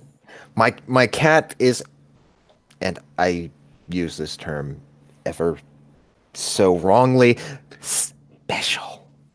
Oh, okay. Gotcha. How about pet your Roomba? That'll work. Never mind. Anyway, change the batteries in your Roomba. That's brain just had a moment, and now it's gone. Not going to do that. Here's something that should lower your blood pressure. Imagine a gigantic Cheeto being taken out to... You're not helping. To the steam-powered catapult at one of the naval bases. Launching it into the ocean. No. If I had a giant Cheeto, I'd want to put it through a wood chipper. Ooh, Cheeto dust. Well, you could snort that. Don't breathe this. Will it blend? Cheeto milkshake. And that's okay. I didn't need to eat today. Oh, gross. Yeah, the bright side, to putting a massively oversized Cheeto through a wood chipper, famously, that's Fargo, which is not very far across the border from you guys up there up north. Don't you know? Well, closer to Dalan than me. Well, it's fine. It's fine. Part of my ancestry comes through Minnesota. Don't you know? Minnesota. I've been wanting to visit Minnesota. I don't remember it. I was there once when I was a very small child. Visited part of my ancestry that way. My grandfather's mom lived out there. Gigi was she was old. I've been on Minnesota radio. I mean, that's special. Yeah, with Miss Maddie. Yeah, well, you know, gotta see about that. Wait a second. Who is it? Ari. Yeah. One of these days I gotta get Ari over here. There's a thing. There's a thing. Yeah. I gotta hound her again. I don't know if they keep these hours though. Yeah, I will find out because I'm still needling for that, because worst case I'm still gonna get Dr. Nuka on to talk about it anyway. That's a whole other thing. Sorry. Back onto track while we still got another we got about 7 minutes maybe. How about this one? Without going into heavy duty detail. Holiday festival of some kind. You see, I'm non-denominational kind of verbiage. Yeah. Whatever, close enough. Most fun one or nuttiest or just most entertaining for you guys, because like I said, I wanted to try to be a little lighthearted. I know, but you know, such happens sometimes. But is there one that for you guys it's just been like fun to be able to go, yeah, that's a thing, and why the hell is that even a thing? Because for me, the Yule goats, finding out about that, that's mine. As I say, I love the Yule cat. Absolutely love the Yule cat.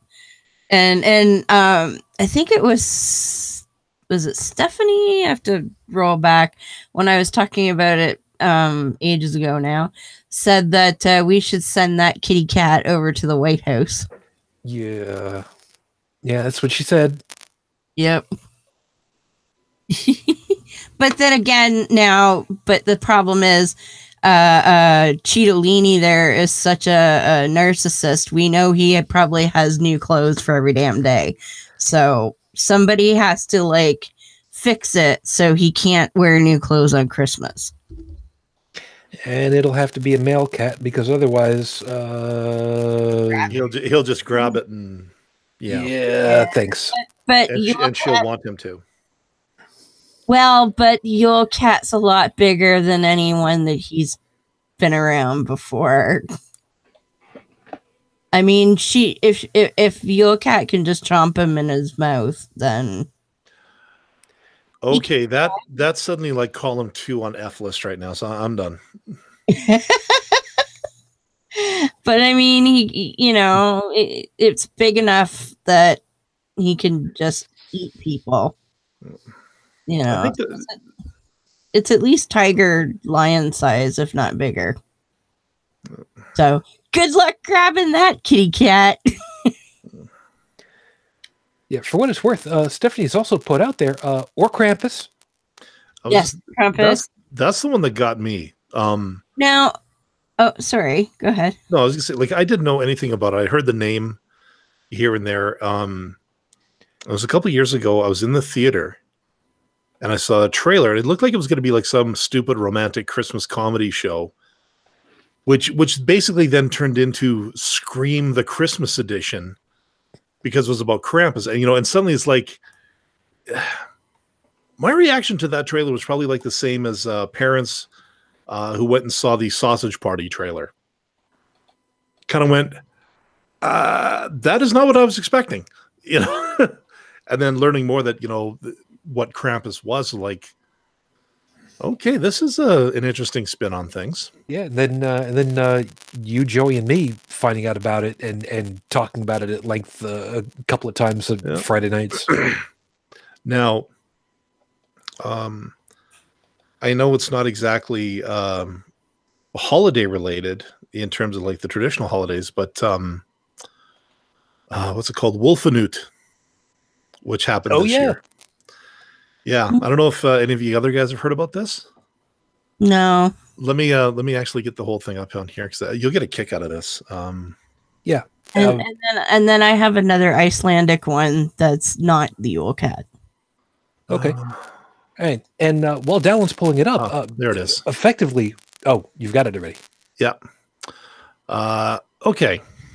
So this is from Wikipedia.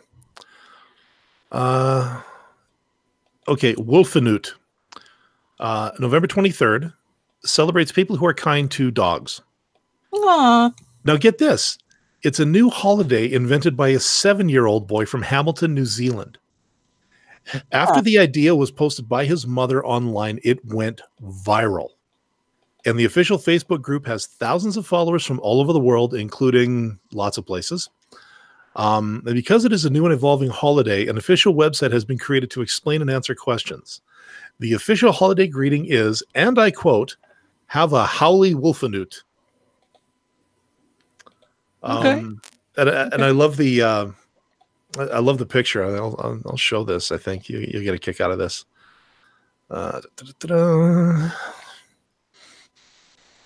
God, I miss my. Oh, that's me. Hi. Yeah. Let's okay. So if you look over here, the picture of the gray wolf, observed by dog lovers, type secular significance, celebrating people who are kind to dogs. Date November 23rd, annual frequency, and the first time was this year. Cool. I hope this takes off. I mean, yeah, it's a little earlier in the year, compared to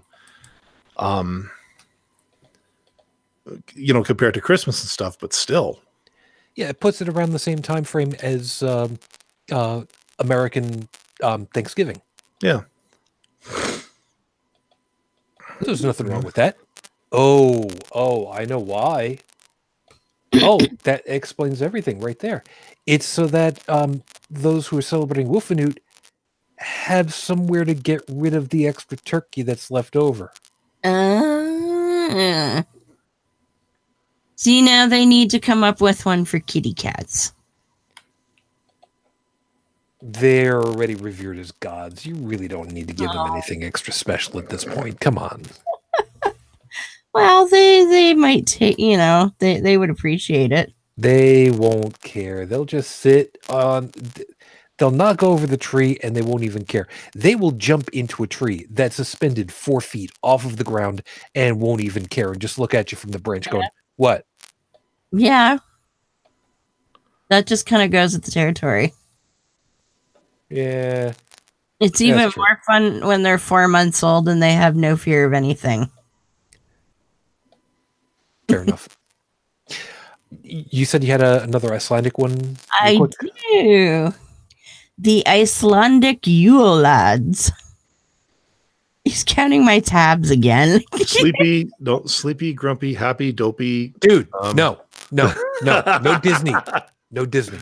So I can't pronounce their Icelandic names, but they have sort of English names. So, and they've started arriving already. The first one says arrives December 12th and is the sheep coat clod.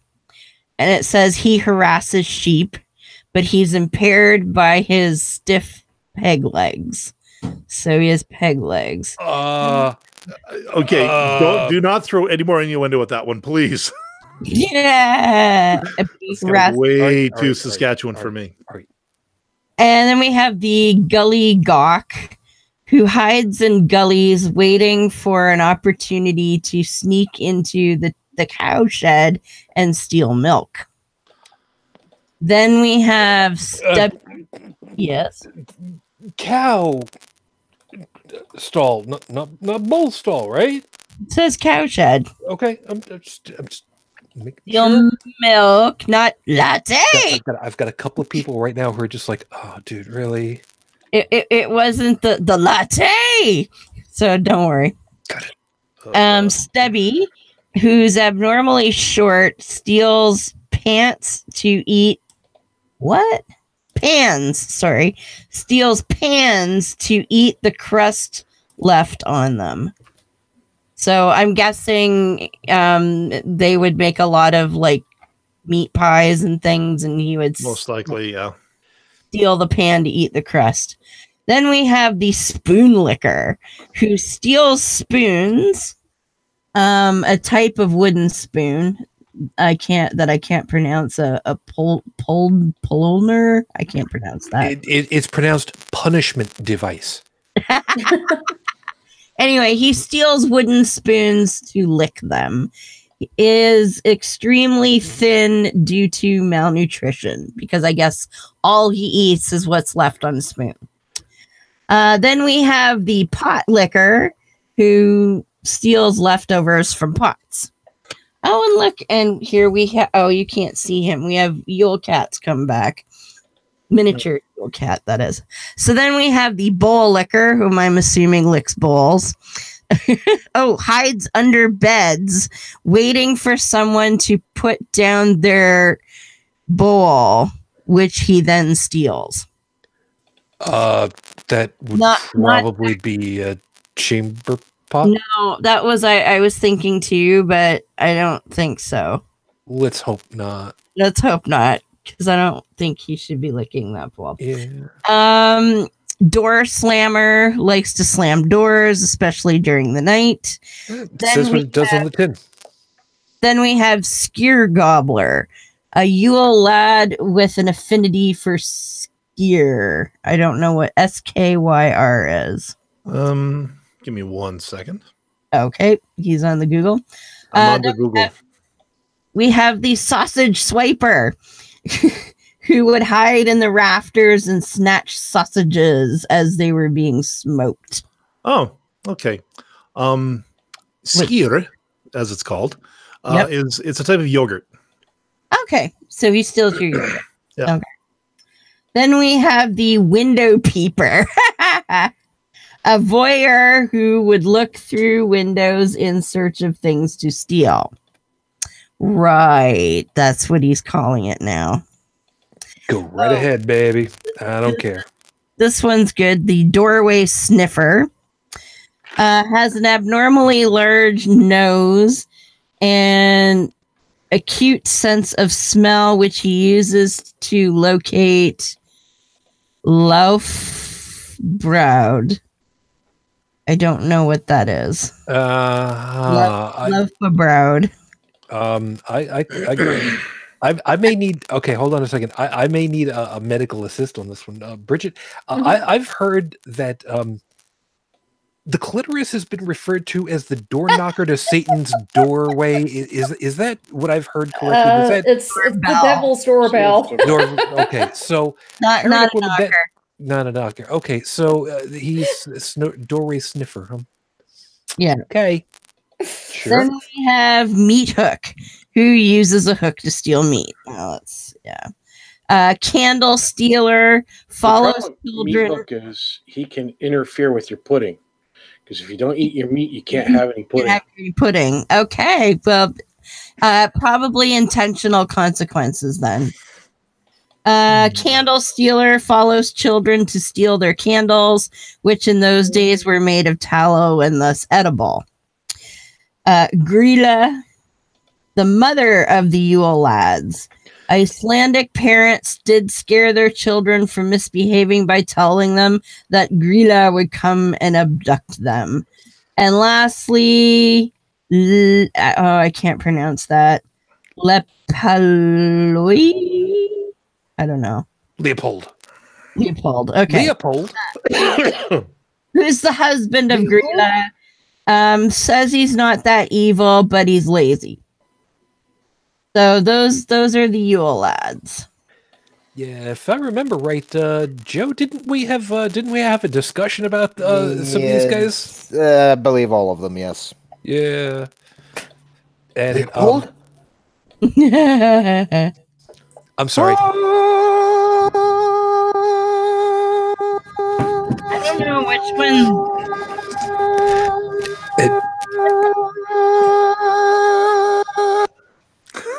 Thank you. What? Sure, which one odd or the door sniffers kind of odd, because we don't know what Laufbraude is. See, that's when cartoons used to be funny. Yep. True. Yep. There's some people right now who are just like, what the hell is For those of you that don't know what we're making reference to, God damn it. Now I'm going to have to put it into the show. Fine. I'll find it. I'll put it in the show notes for you. All right. Yeah. Have you? Anyway, we're running out of time. Moving along, guys. Other last item that curious, funny, weird holiday thing for any of you guys? Tech, you haven't had very much to say. You and Joe, come on, something. Gambling during the holidays for the Jews. Come on, give me something. What, the dreidel? God damn it! I was trying. No, stop! I will mute your ass. I was going to say the dreidel is both a form of gambling and as well as a form of teaching. It depends on the approach you take. Yeah, but it's a very easy way to teach people how to. All I know is it's like a little top spinny thing with your characters on it. So I don't know why one spins a dreidel. For example, one side of the dreidel, one of the symbols on there says, put one of whatever it is that you're using as your currency, whether it's a piece of chocolate, a stone pebble, a coin, a penny, a quarter, whatever. Put one into the pot. And then one of the other ones is you take one out of the pot. Okay.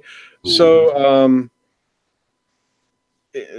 it's like an early version of left, center, right. Okay. Except you don't pass left or right. If everything it's in the pot, out of the pot, take the whole pot. Kind of like Dalan's Secret Santa game, where you might end up with the Crown Royal, or you might end up with something else or nothing.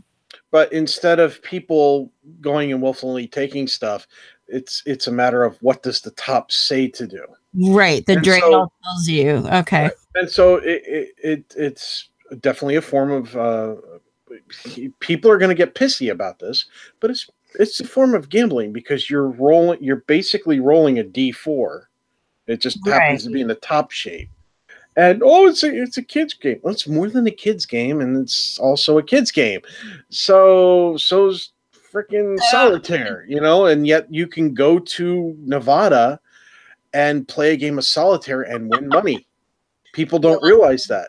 If you actually clean a whole set of a proper solitaire, you can actually win money. I got you on that. You win Billy Beer. Yeah, I saw that too. I'm unfamiliar with this one. You don't know Billy Beer? Okay, I'm sorry. What part of I'm unfamiliar with this did you miss? Canuck, and I know it. Okay, so that is beer that was produced, I want to say back in the 80s by Jimmy Carter's brother. I think it was Jimmy Carter's brother, Billy. Okay. You'll tell me if I'm wrong, but I'm pretty sure that's what it was. He was like the brother of a president, and I'm pretty sure Jimmy Carter's brother. Yeah. And apparently it was just terrible, but it was sort of a cult thing because he was who he was, and yeah. And people still look for old bottle or old cans and flats of it just for kicks. No. No. Beer is not something that you want to allow to.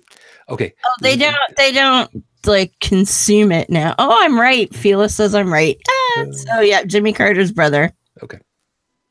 Yeah, I was about to say beer is not one of those edibles that you want to allow to ferment for. Oh no, this 30, is totally years. Like collector's stuff. Like, gotcha.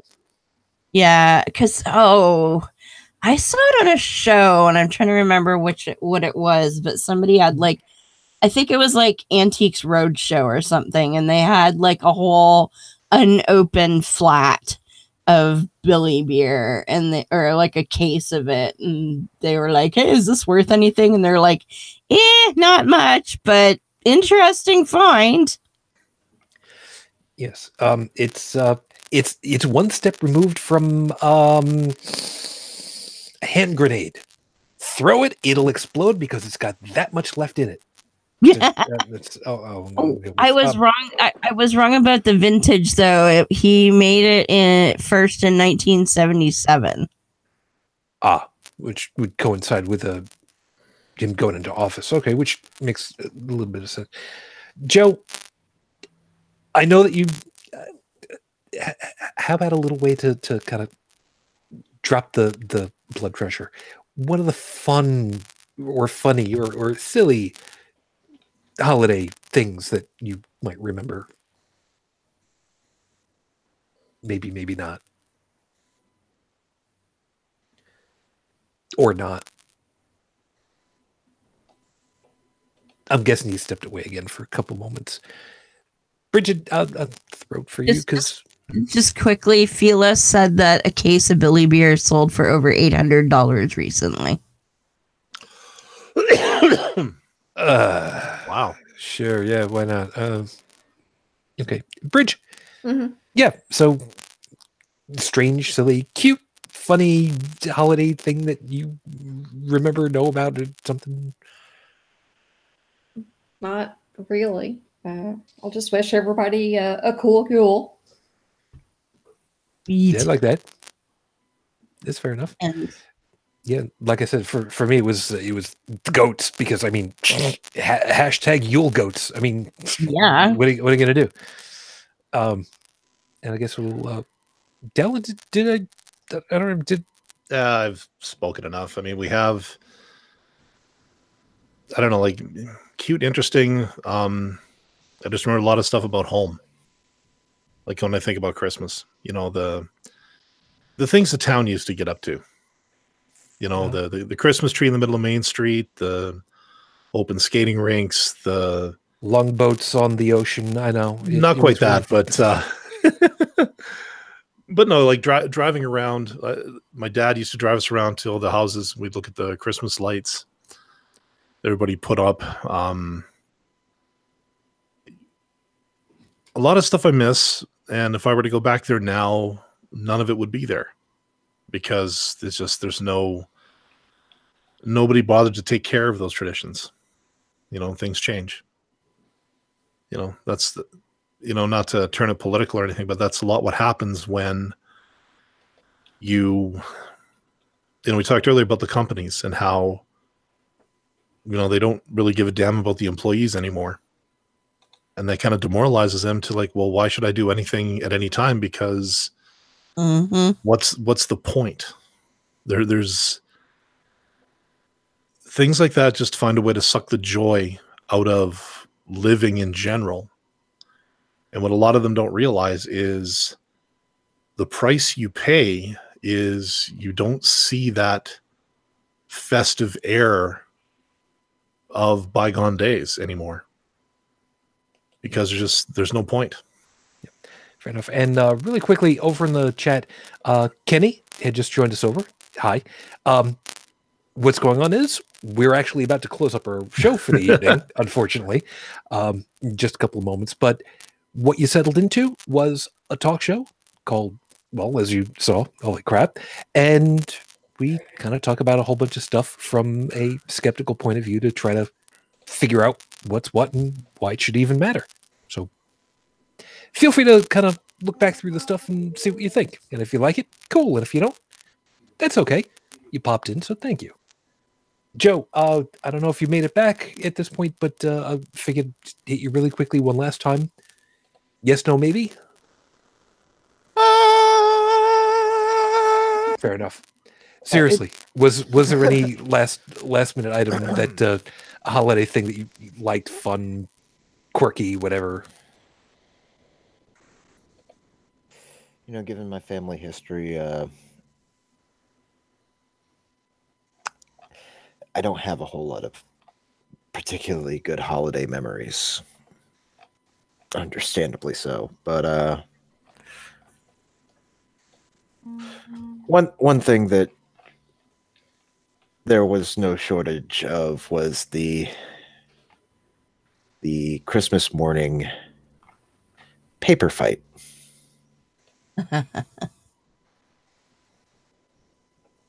Because yeah, everybody got their gifts and whatnot, but immediately after that had come to a close and everybody had unwrapped their gifts, there's all the paper laying all over the living room, just scattered everywhere. And nobody ever knows who's going to start it. But eventually, someone's going to wad up one of those bits of paper, and all mayhem shall break loose. Worth it. That sounds like fun. And the bright side is you never have to worry about anybody complaining about a paper cut.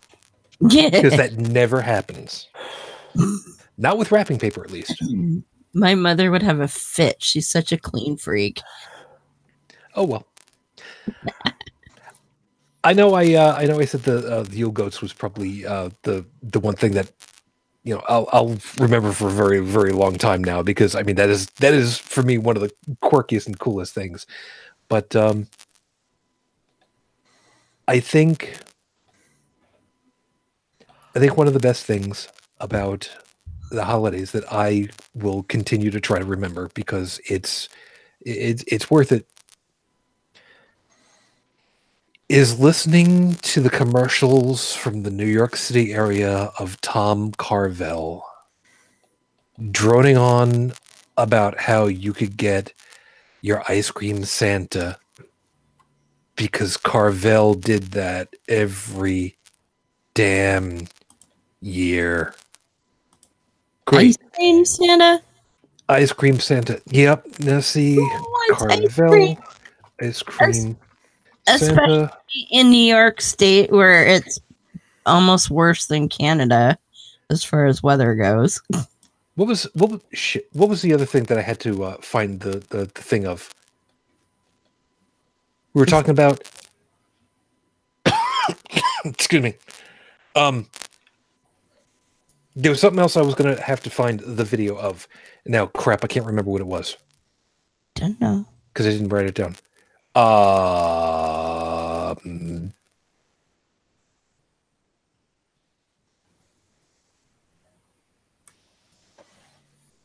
Whatever the hell. I'll probably figure it out later and put it in here and kind of work it from there. Screw it. I'll figure it out. Or somebody in the chat will go ahead and remind me. And Stephanie is saying it's 5 GMT on Sunday. I thought we were at 4 GMT because GMT doesn't switch, but East Coast US does, because we're stupid that way. I hate whatever. time zones. I know.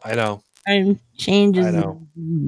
You want to see how crazy it is? Go look at Arizona as a state at a state level and see all the areas that do and don't. It's like there's parts of Saskatchewan that do and some don't, and some do a half an hour thing. I don't know, whatever the hell. Anyway, Newfoundland is like half hour in the future. They're special. Well, no, I'm talking about they do this like half hour switch from one county to another in Arizona when the time zones change and the whole. You know what? Whatever. It's a whole other thing for later. We got to get done. You switch GM to GMT from British. No. Later. Deal with it all later. We got to go. Everyone, thank you very much for being with us. Of course, as always, we hope that you enjoyed yourselves, had something worthwhile to think about, and with any luck, I don't know. Just remember, giving out coal is no longer in vogue anymore. Please seriously consider MAGA hats. No. Poo on a stick. No. Anything else? Almost. Cheetos. Cheetos are good. I'd be happy with you. They work as fire starters. Okay, we'll leave it at that. Poo emojis. You could get like little plushy ones now. I don't want to associate Sir Patrick with. You guys are killing me over here. You really are. Happy Gravmas, everyone. Screw y'all. Happy Gravass? What? No, it's Deal with it afterwards. grab the kitty cat.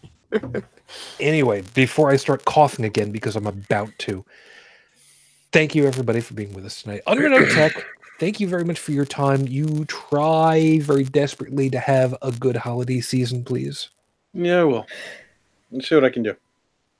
Appreciate it. Joey, You too. You try to stay warm. Have yourself an otherwise uneventful couple of days, because your cat's apparently special, like you said. Well, good luck with that. I might end up with a few more special things to have to do this holiday season. Dalan's already aware of it. He can fill you in. But call up the butler of this house, put on his golden ring. Let him bring us a glass of beer, and better we shall sing. Awesome. No, nobody's gonna pitch in here.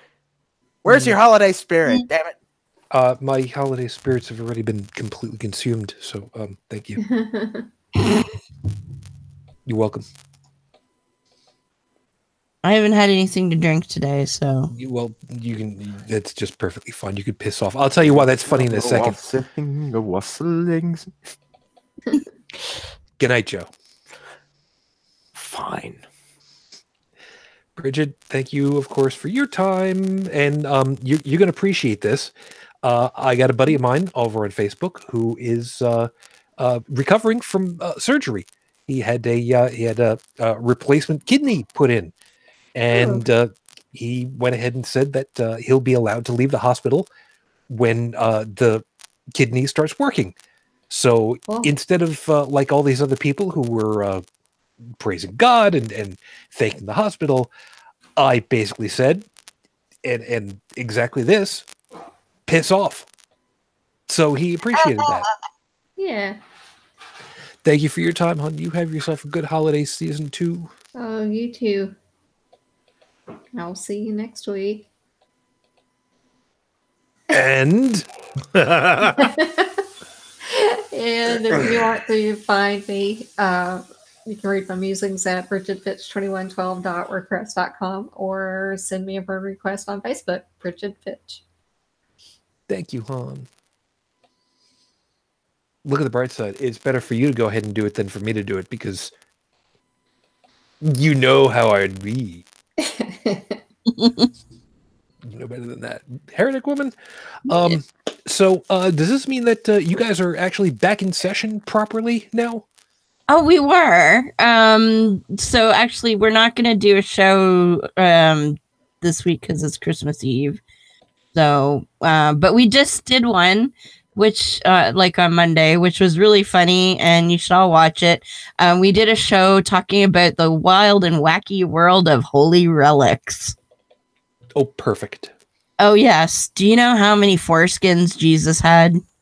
Ooh. A lot.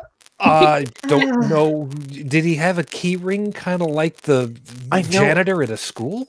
I know there's one that's, really, really, really big.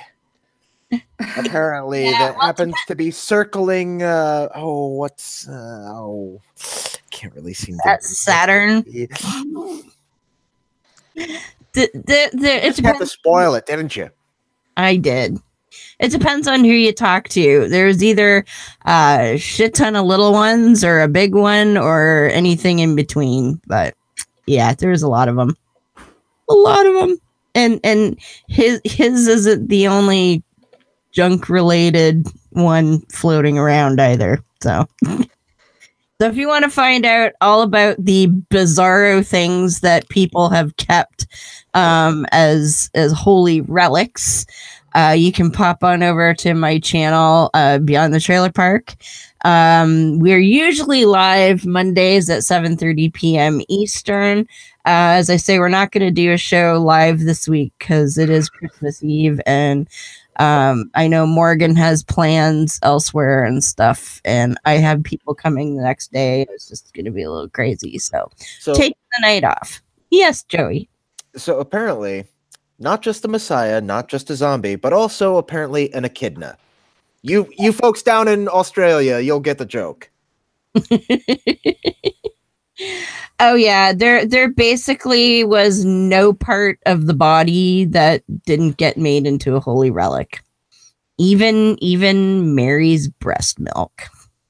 Ugh. Yeah. And that wasn't even the grossest thing we came. Well, Well, there goes my cornflakes.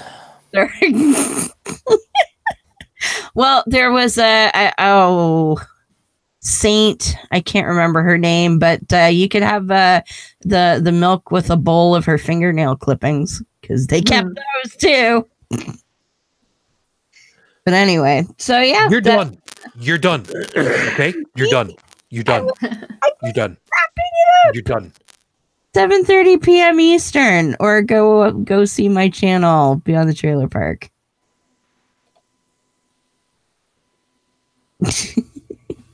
Yeah. Cooking with Heretic Woman, everybody. That's just great.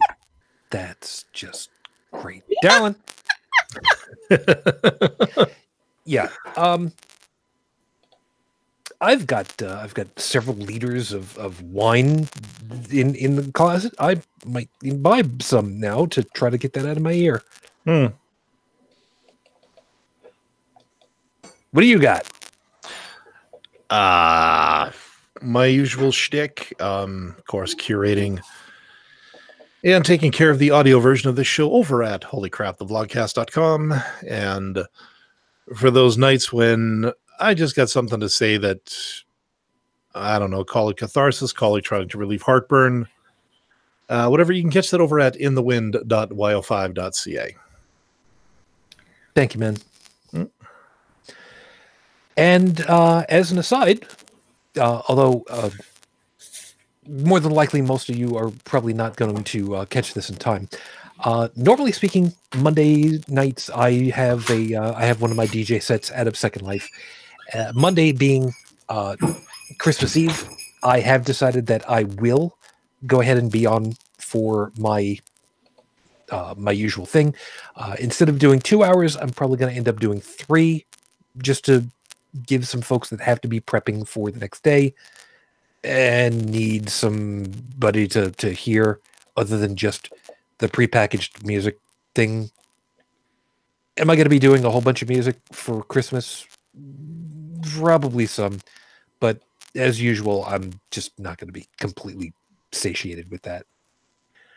I don't get anything for this, but if there is one album I can suggest folks to take a look at, or even consider, or take a look over on YouTube for a couple of the cuts.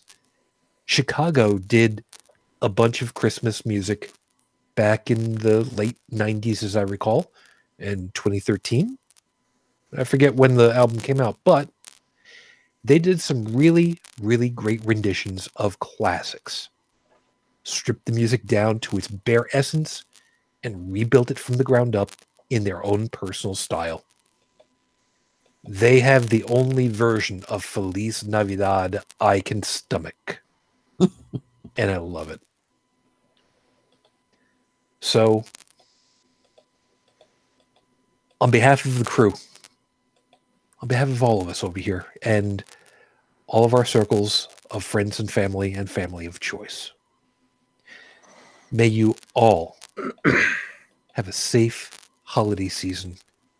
And again, no matter what it is that you celebrate. And if by some weird whim of the imagination you don't have someone to consider family with, we would be honored to be part of yours if you'll be part of ours. There's nothing wrong with having family of choice. We should be back again next week. I actually didn't double check the schedule. Yep, that's going to put us on the 30th, so it's not New Year's Eve. So I'm planning on being here. So hopefully we'll see you then. Until that next time, as always, I wish you all the peace I no longer have. I wish you the strength that I've learned. I wish you well. As always, for my lady, 13 plus years on, I am still in love with you. Matane Fujin. I love you. I miss you. Dream of me. As always, until the next time we get together, everyone. Good night.